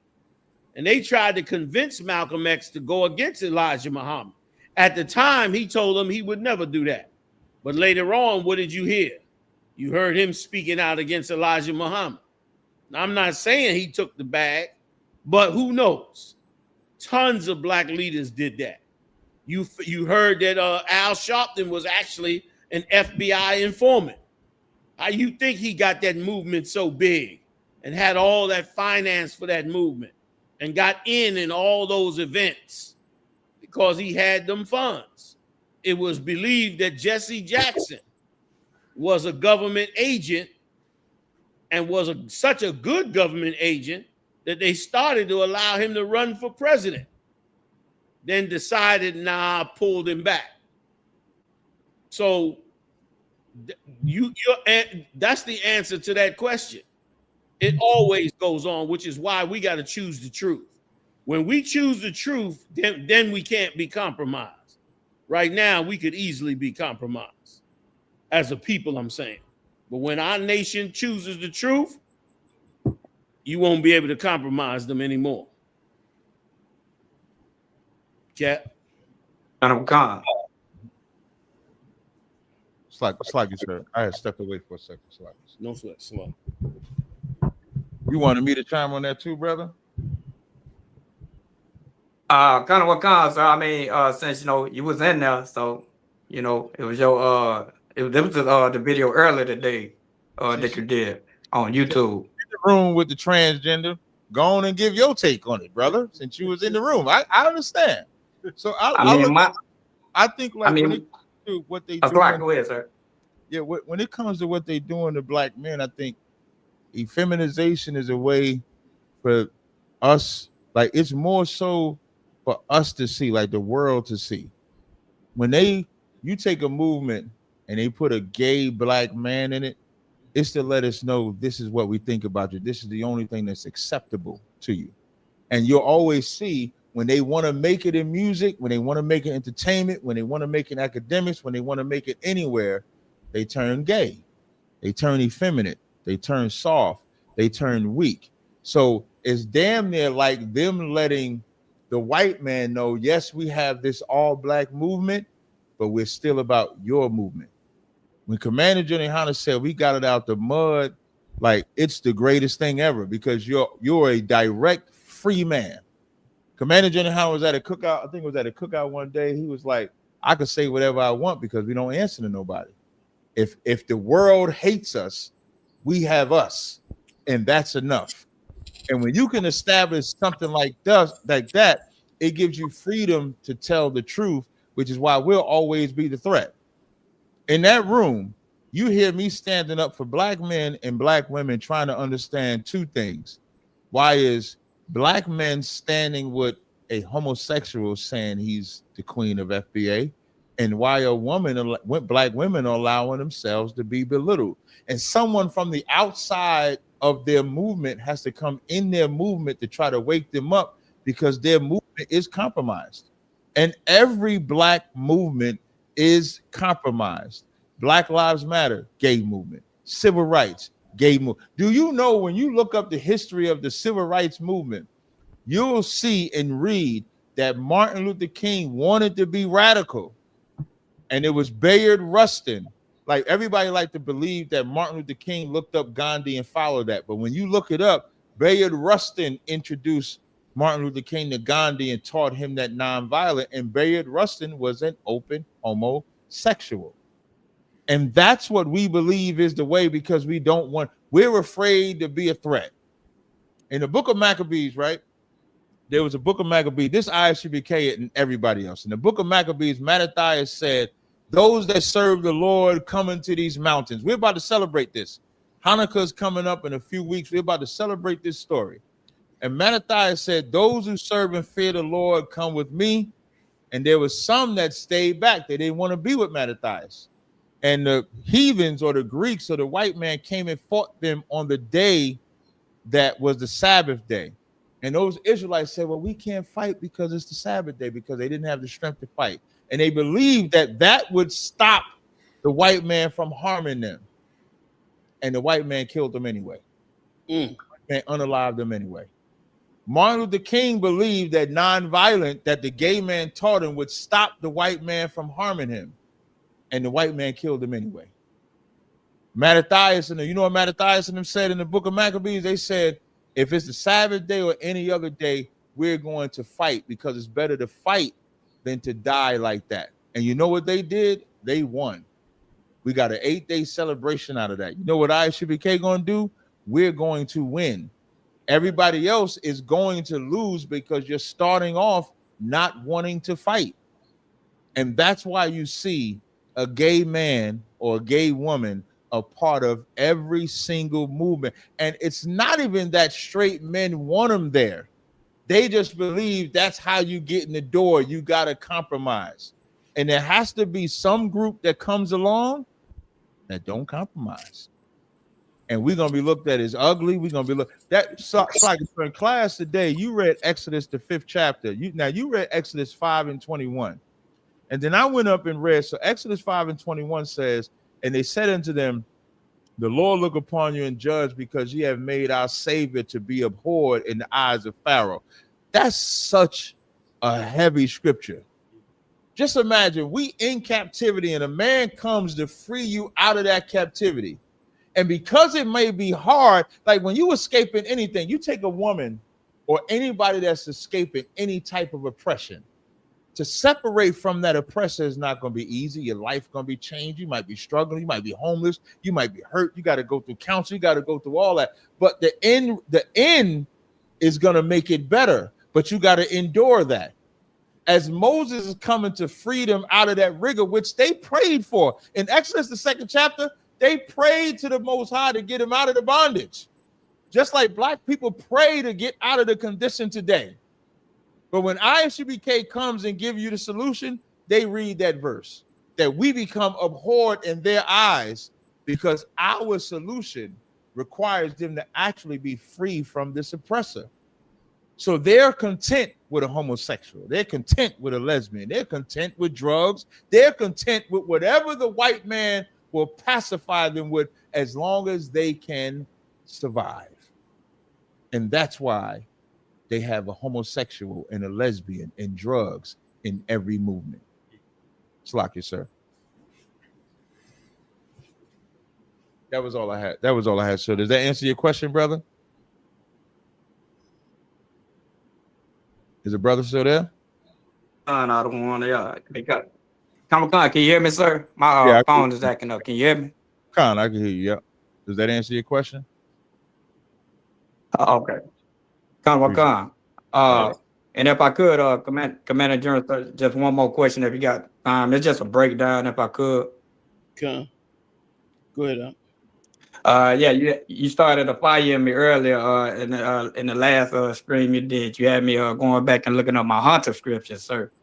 So I just want to confirm if I've been going back looking, and I just want to confirm if this is one, if you could, Joel chapter 2, verse 1 through 8. That this is a what scripture? Well, if I could, so when I first come in the truth, like back 2017 sometime, I watched y'all over a year. In the class that made me make the phone call, the pilot call to school, was the class General Muhammad did on the hunter scriptures. And on the what? Yeah, that the hunter scripture, like say Christ, he said many fishermen, but soon there will be many hunters. The hunters, okay. Sir, Joel. Okay, and so you wanted to break down on the scripture? Sir. Is Joel chapter 2, verse 1 through 8? Is that part of those scriptures? I'm trying to get them back because I don't have those scriptures anymore. It's been a long time since I had them. Okay. And I'm just trying to confirm if this one. God, this is a day of the this is part of the Third World War and the day of destruction. Yes, it's a hunter scripture. And you should get in class and have the brothers give you all of the hunting scriptures. You know what I'm saying? Like this is talking about the end. This is talking about a wonderful day, the end of their kingdom, and the beginning of Christ's kingdom. Now, did you have a specific part in it? I don't think we're going 1 through 8, right? We ain't doing that. Are we all? Well, basically, when I was trying to explain. Go ahead, sir. Yeah, go ahead. I was answering Commander Yahanna. You good to go, brother? I was just like pretty much the part Salaki. Let me go through it real quick so we don't have to go through the whole thing. When they talked about the hunters, like I remember Jeremiah Muhammad, if I can remember how he said it, he like pretty much. This is why people, I guess, they think I'm kind of like crazy the way that I move, because I know the way he explained that. That's when you talking about going into the mountains, when they're gonna say bring the mountains down on us and stuff like that. Right. Pretty much the hunters gonna go pretty much pull them out the mountains, gonna pull them out them space stations on the moon and everywhere else they got down in the ocean or whatnot. And it was talking about like how we gonna move like horses. Like pretty much we gonna have like supernatural strength, pretty much. I just want to confirm that because I talked to somebody about it once and they just thought I was crazy. Yeah, the 4th verse says this: the appearance of them is as the appearance of horses, and as horsemen, so shall they run. So yeah, it's gonna look like a whole bunch of horses with the dust kicking up, chasing down somebody as a nation. Yes, that's what they're gonna experience. They're gonna experience that kind of brutality from the Lord 5th verse, like the noise of chariots on the tops of mountains shall they leap, like the noise of a flame of a fire that devoureth the stubble, as a strong people set in battle array. That's Right. how the children of Israel are going to move. And it's going to be amazing before their eyes. It's going to be, it's going to be something they never believed could ever happen. In that day, they're going to know in that day, the world is over and we don't rule it. You understand? You understand, brother? All right. He's muted. Unmuted. Oh, he must have his mic muted. All right, so we're gonna take the next brother. We'll bring him back on. Yeah. Hopefully you get that one. I think it's Josh Music's. Josh Music, you there? Yep. Do we have any guys? online? Yes, sir. Okay. So we'll take these two, sir. So do you have a time constraint, sir? I think 12 probably be good. Okay, count on one, sir. All right, so go ahead, Josh Music. Yeah, no, thank you. Just listening in. Just called to say love the show. Had a question for General Yahanna, if you don't mind. Please. You know, this guy right here, Captain TAZARYACH, really respects you a lot. And Most High Christ. And he don't respect a lot of people. So God bless you, man. You sound like you got crushed under that boot once or twice. Oh, no. I would never. I did have a question. Maybe you guys can help me. So, right, I'm Central American, right? But growing up, you know, the Mexicans and the blacks, they're two different groups of people. But you're saying they're not, right? So how do we bridge that divide, right? Because, like, when I see a black man at the grocery store shopping in front of me, that's my brother. But I feel that when he looks at me, he doesn't feel the same way. Well, that's the big problem with us. The big problem with us is we have and don't take this the wrong way. This is just 1 second, y'all. Bear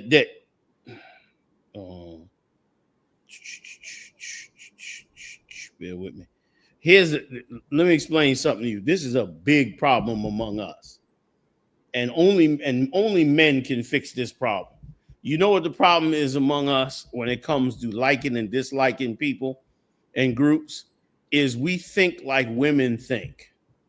Women think she don't like me, so I don't like her. That's what we've been brainwashed with, because we never really been taught how to be leaders, how to conduct ourselves as men. But that's not what a man goes by when it comes to a group. A man goes by what is right according to this group. That's what he goes by. You understand? Because you're Central American from what country? El Salvador. Say again? El Salvador. El Salvador. So does every single El Salvadorian love you? No. Okay, then. Yeah. Can you get away from him as an El Salvadorian? I'm not sure I understand the question. I mean, I still love them. Meaning every El Salvadorian does not love you, right? Correct.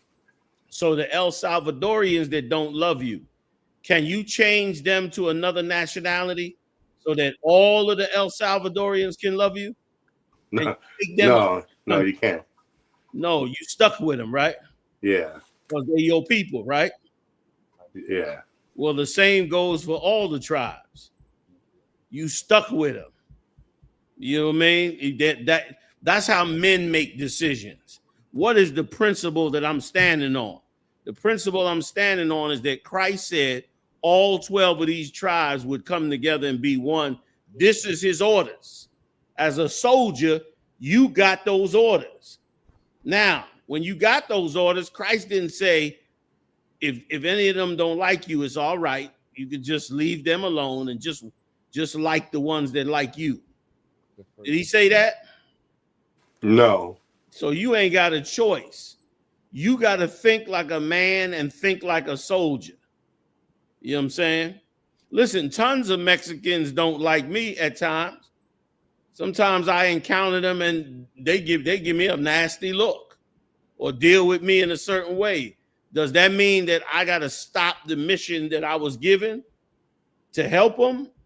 No, I don't just stop that mission. I go on and do what Christ said to do. Bring those 12 tribes together. I don't have a choice whether they like me or not. Most of the time they supposed to not like you because you're a prophet of God. That's why Paul said, if I offend not, I would not be a man of the Most High. He knew he was going to offend people. So get it out of your mind that they don't like you. Get it out of your mind that you don't like them. And here's the real reason you should push it out your mind. Because all of that propaganda that keeps you divided, none of it is real. All of it was created by the slave master.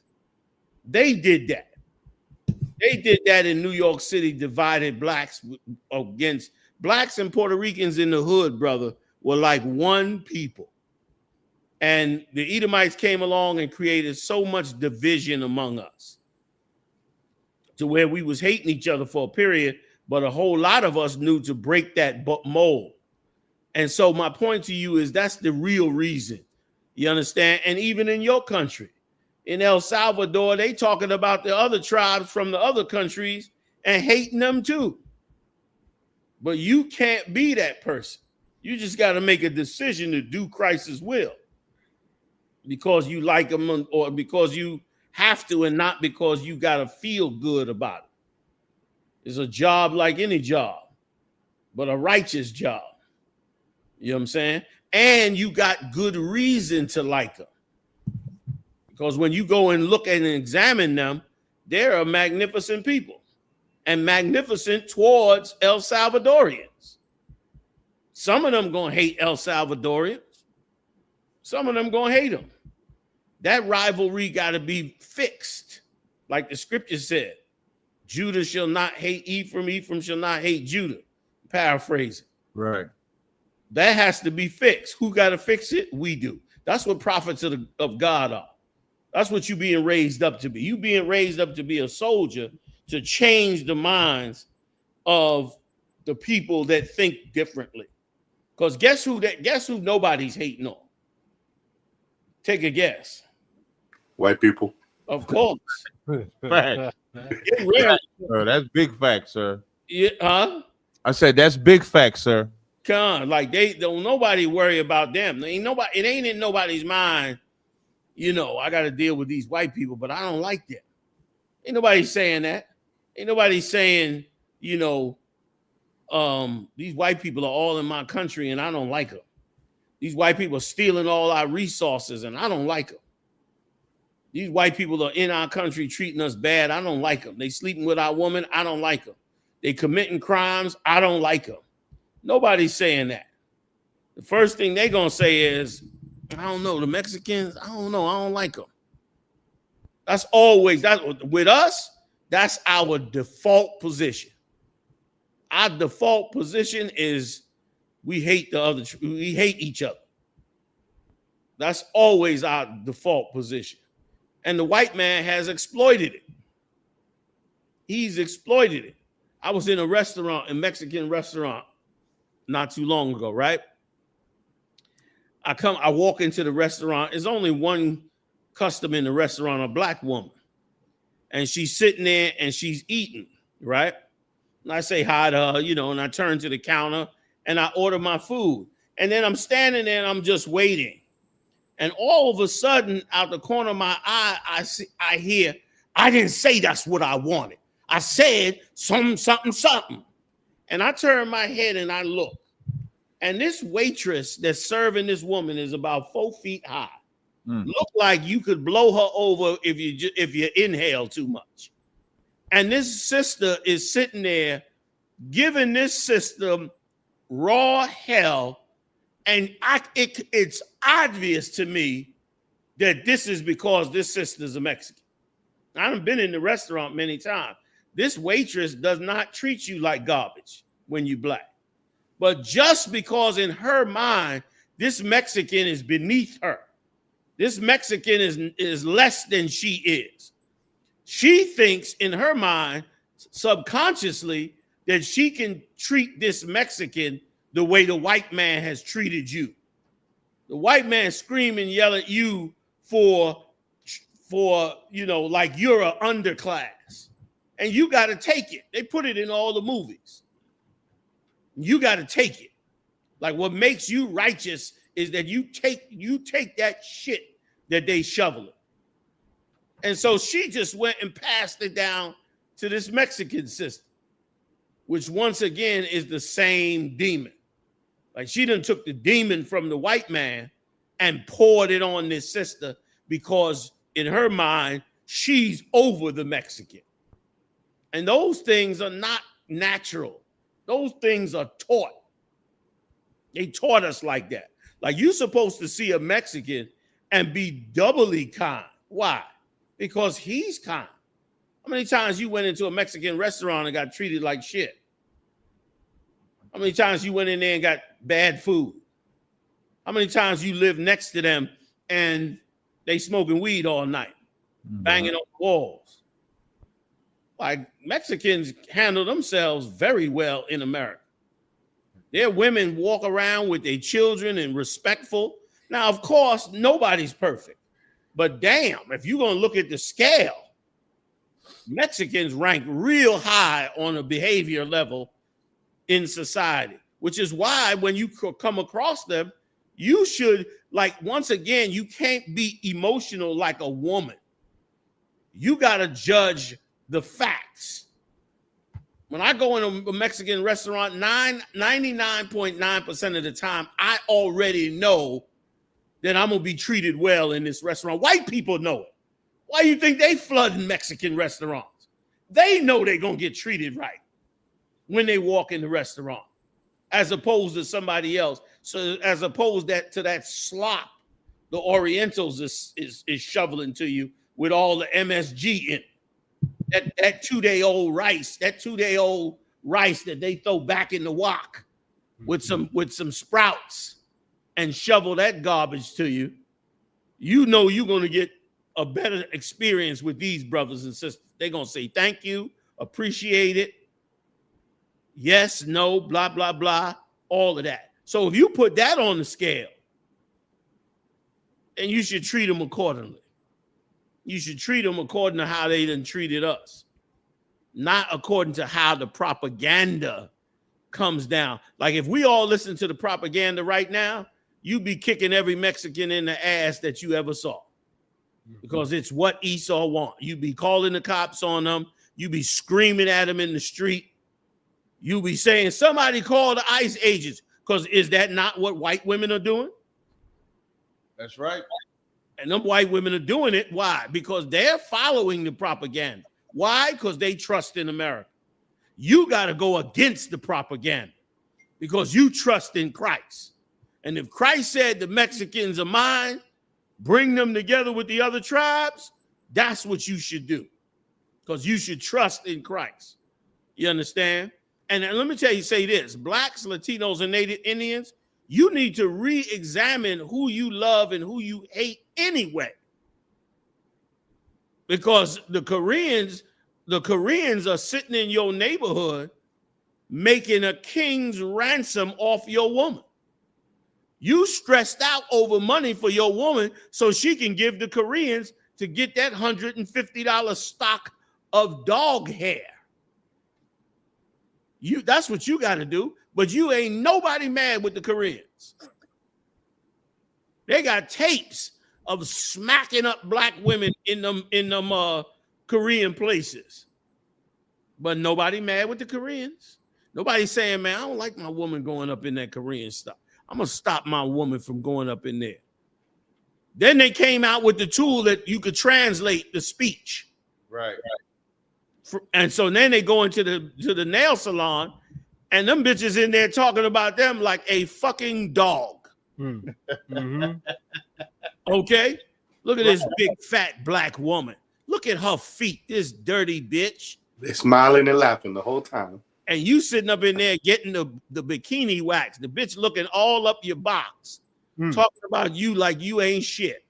God dang. Looking all up your box in a goddamn beauty salon. You ain't got no morals and no standards. You understand? And so, but nobody mad with them. And they charging you and they getting rich and they surviving so well off of you. They don't even have to learn English. They don't got to move into your neighborhood. You don't even know who they are, where they are once they gone. Hell, I don't know where they are. I still be looking for them. Like, where's the Korean neighborhood? You know what I mean? There are thousands of Asian, different types of Asians. All we know is Chinatown. Where's the other Asian neighborhoods? They go right back into their zone. Nobody mad with them. Nobody saying I don't like them. You got to re-examine who you love and who you hate. And you got to trust in Christ to give you the blueprint on how to raise up this kingdom so we can all get from under this man. So you don't really know if you hate the Mexicans or not. All you know is they don't like you. Hell, niggas don't like me. Shit. I was thinking that same thing, sir. You know what I'm saying? I get more mean mugging from niggas every day. Every day. Nigga walk past my house every day. Mean mug me every goddamn morning. See me every morning. Mean mug me like I'm a problem because I came out the goddamn house. Right. That's us. That's us.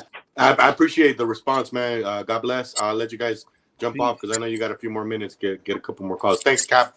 I appreciate it, brother. Thanks, CHAATAZA. No, salam, brother. Warrior. Sir, we do have a question. I'm gonna have Aisha Ya'ala read.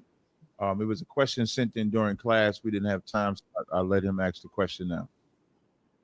Sir, on the topic of history, a brother was asking, there are claims that Abba Bivens taught Gentile salvation at one time, and brother wanted to know the story behind that, if there's any truth to that. There's absolutely, unequivocally no truth to that at all. Be wise, young Padwans. If you want to destroy an organization, you must destroy your foundation. The foundation. That is why I am deeply hated. They have worked hard to get you to hate me. And the people that hate me, most of the time, never even met me. Right. And many times have never even had a conversation with me. But hate my guts like you ain't never seen before. That's called propaganda and brainwashing. Now, when it comes to the ancient men of the Lord, you have to be aware that there are people out there who will easily lie on them. This book that everybody's talking about, that supposedly is Abba Bivens' book. I've been in the truth almost 50 years. I stood next to Yaquab every day and the rest of the hoods. I lived next to Chief. I would live next door to Chief Head Priest Yeshaya. And listen to me good. I have never heard of that garbage that they saying is Abba Bivens' book. I have never, ever heard of it. They saying he wrote it, he this, he that.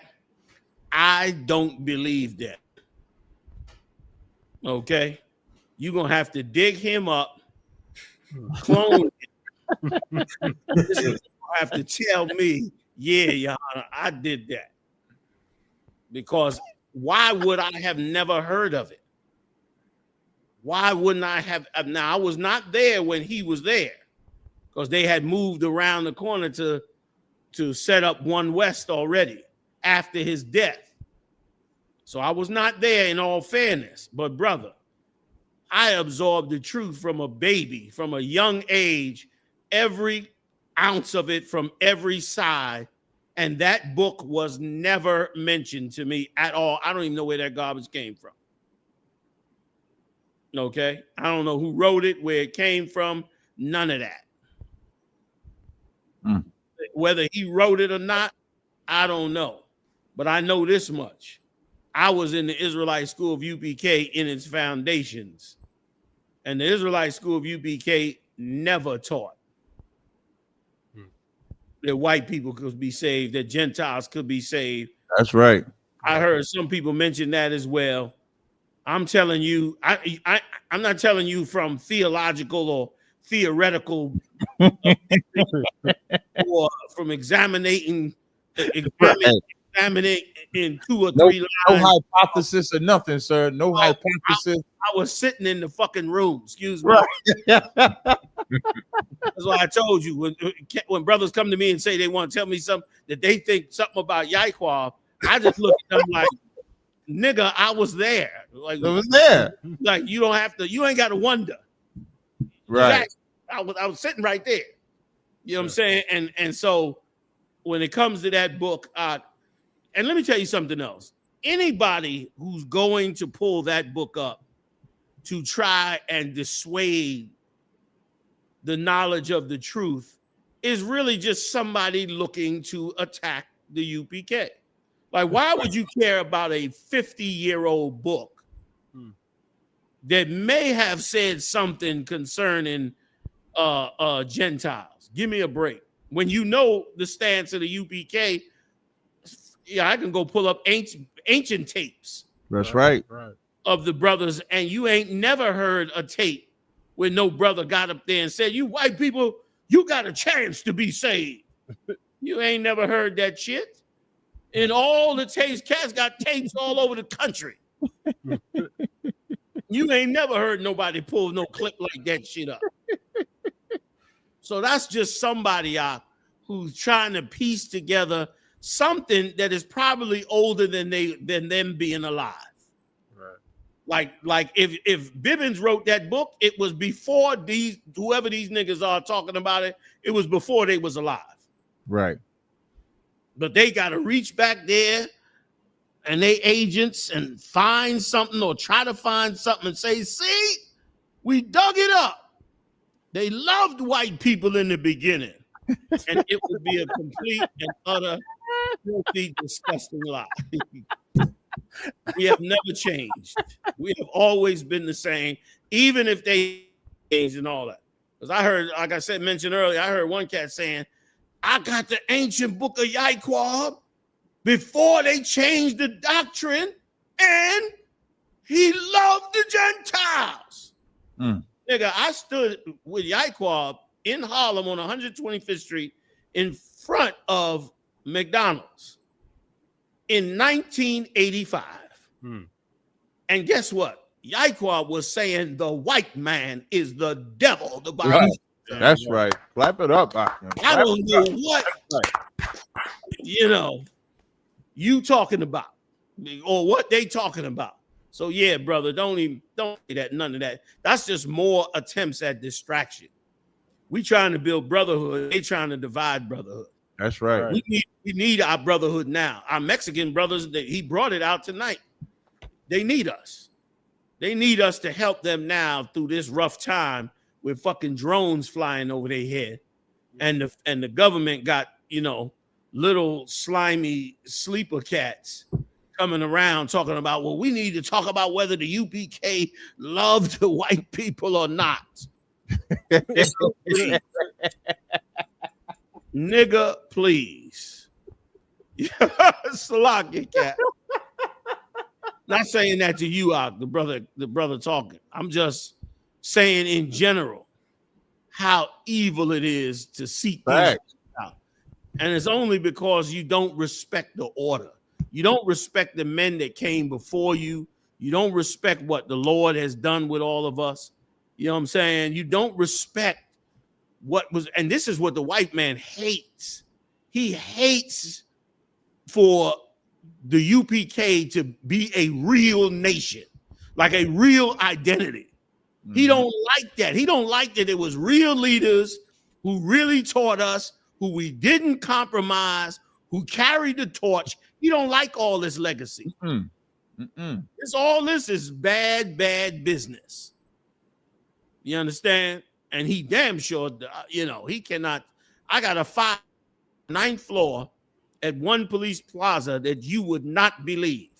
It's like the old, you remember the old yellow pages? Right. Big yellow page. They got one of them down there on the ninth floor at 1 pp.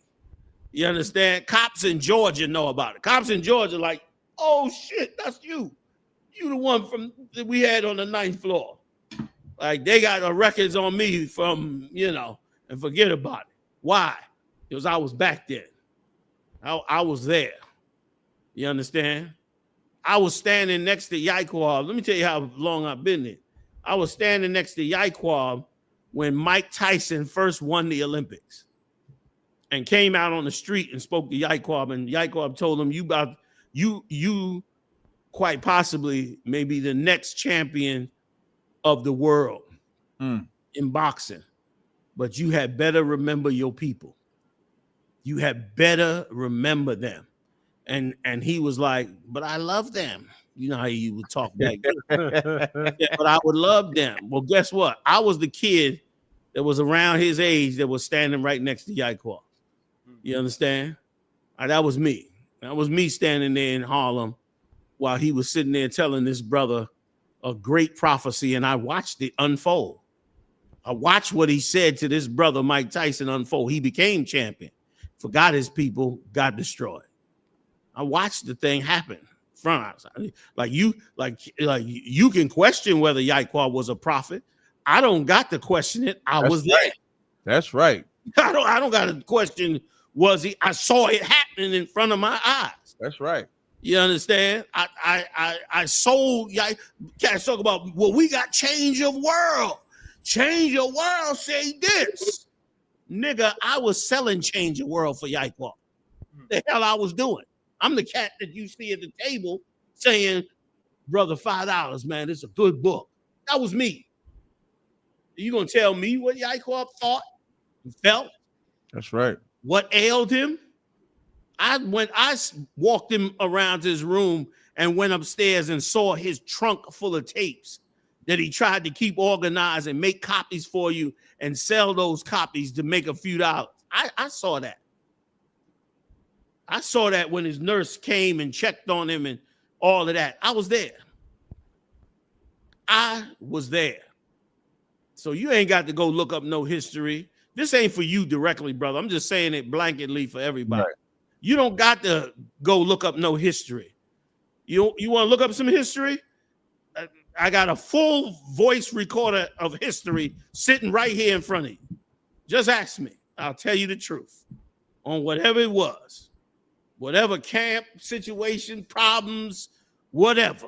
If there's something to talk about, I can give you the answers because, like I said, I was there. I hate to talk about my age like that, but you know what I'm saying? No, but that's a beautiful thing, True. sir. If I may, that's one of the comfort I take in being in ISUBK is having you.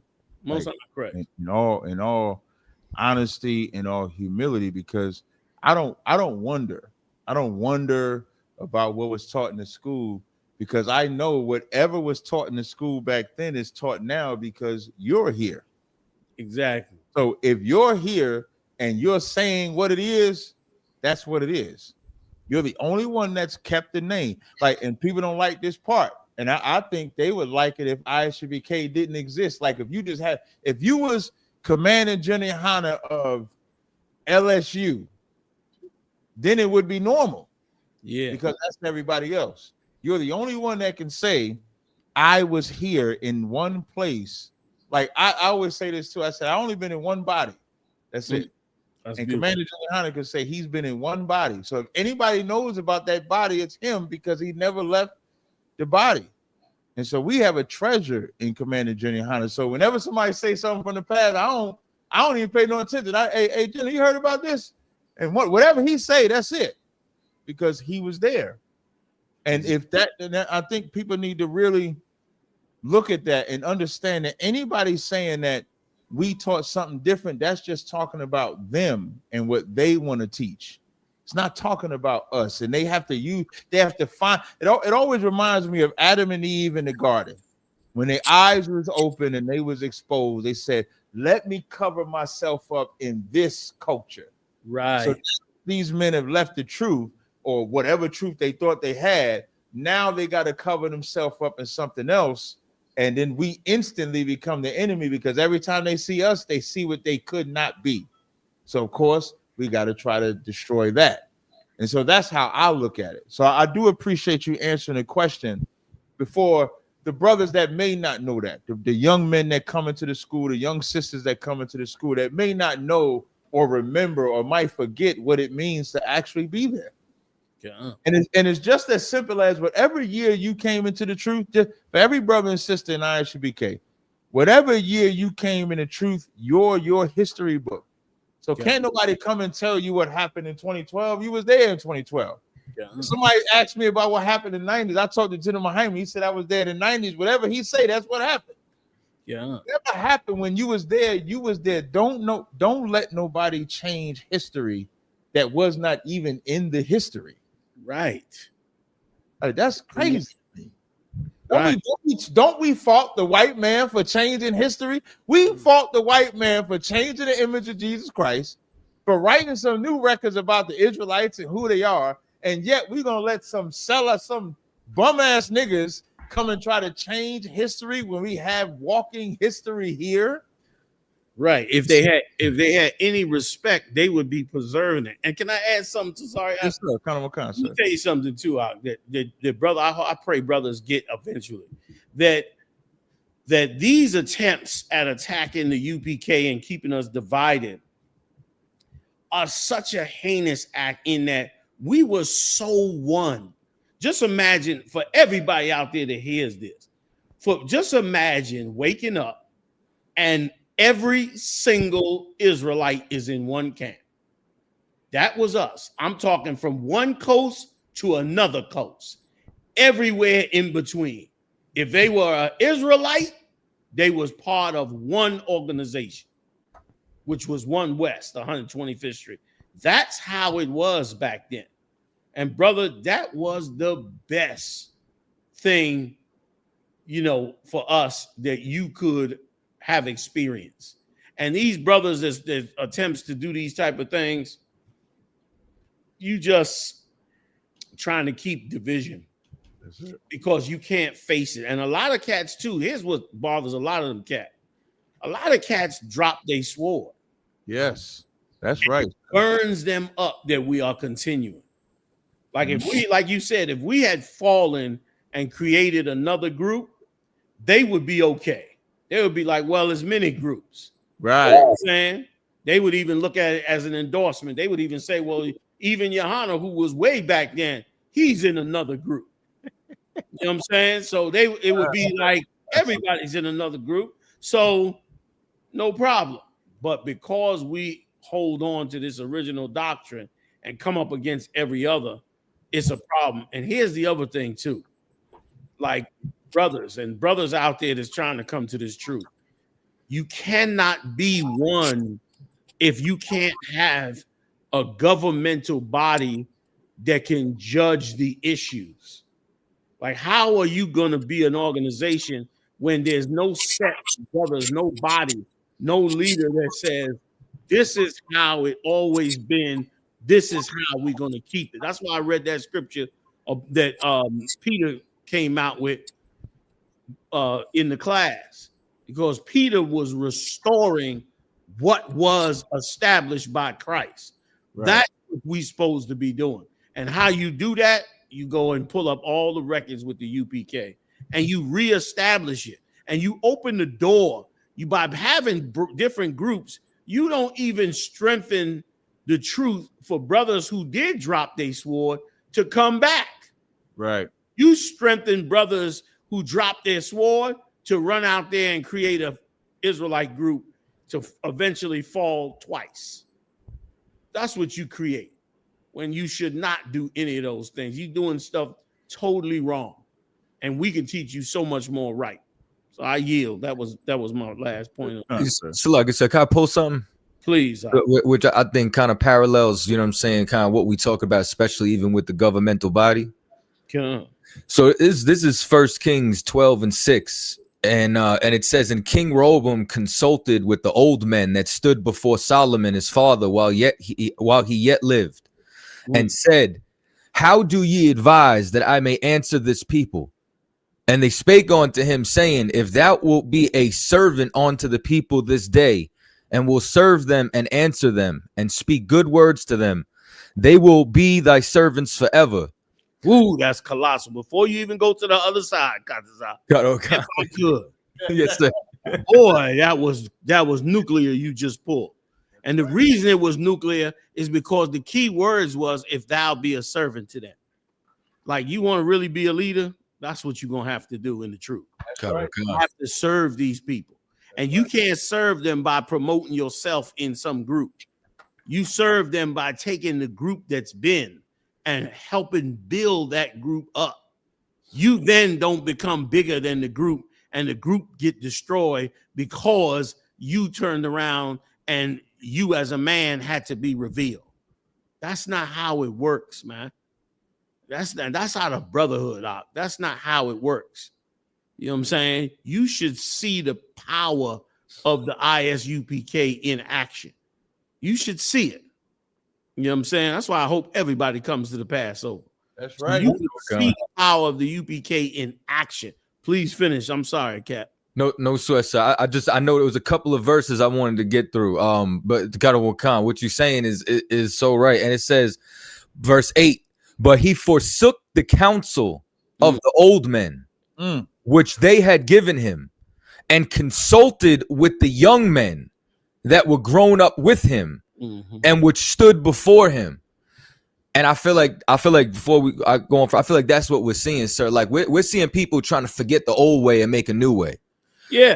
And I see people all the time, and I say, listen, I said, the reason why you went and followed some 20-year-olds, some 25-year-olds is because you wanted a brother. You wanted big bro who's not going to check you. Commander Yahanna, you're a father to us. Okay. They don't want somebody who got a curfew. They say we're strict, we're this, we're that, but they're disciplined. But and then y'all look at the lack of discipline, what happens when it goes left, because y'all do not want to listen to the seasoned men. And this is what y'all do and said. And it says, and he said unto them, what counsel give ye that we may answer this people who have spoken to me, saying, make the yoke which thy father did put upon us lighter.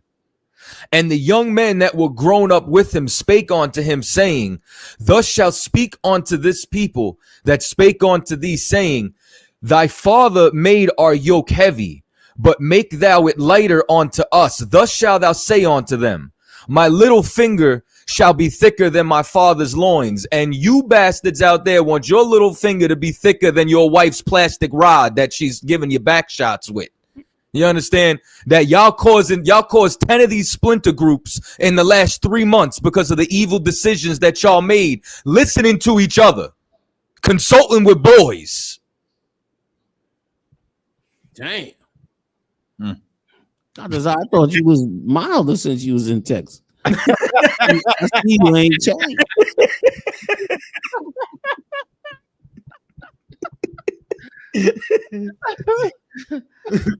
I see you. You still the old CHAATAZA. Man, I'm getting up out of here, man. I done kept my ride up in here, man, all night, man. And right. So no, we appreciate you coming in and stopping by, sir. We appreciate it greatly. We do appreciate you, sir. We appreciate y'all for rocking out with us. This has been a special edition of Cross the Line Radio with Commander Jenny Yahanna. We want to give Commander Jenny Yahanna one courteous salute. Alawat Panya. Barak.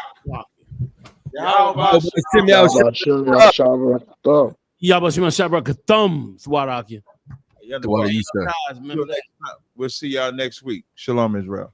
Shalom, yeah. Shalom.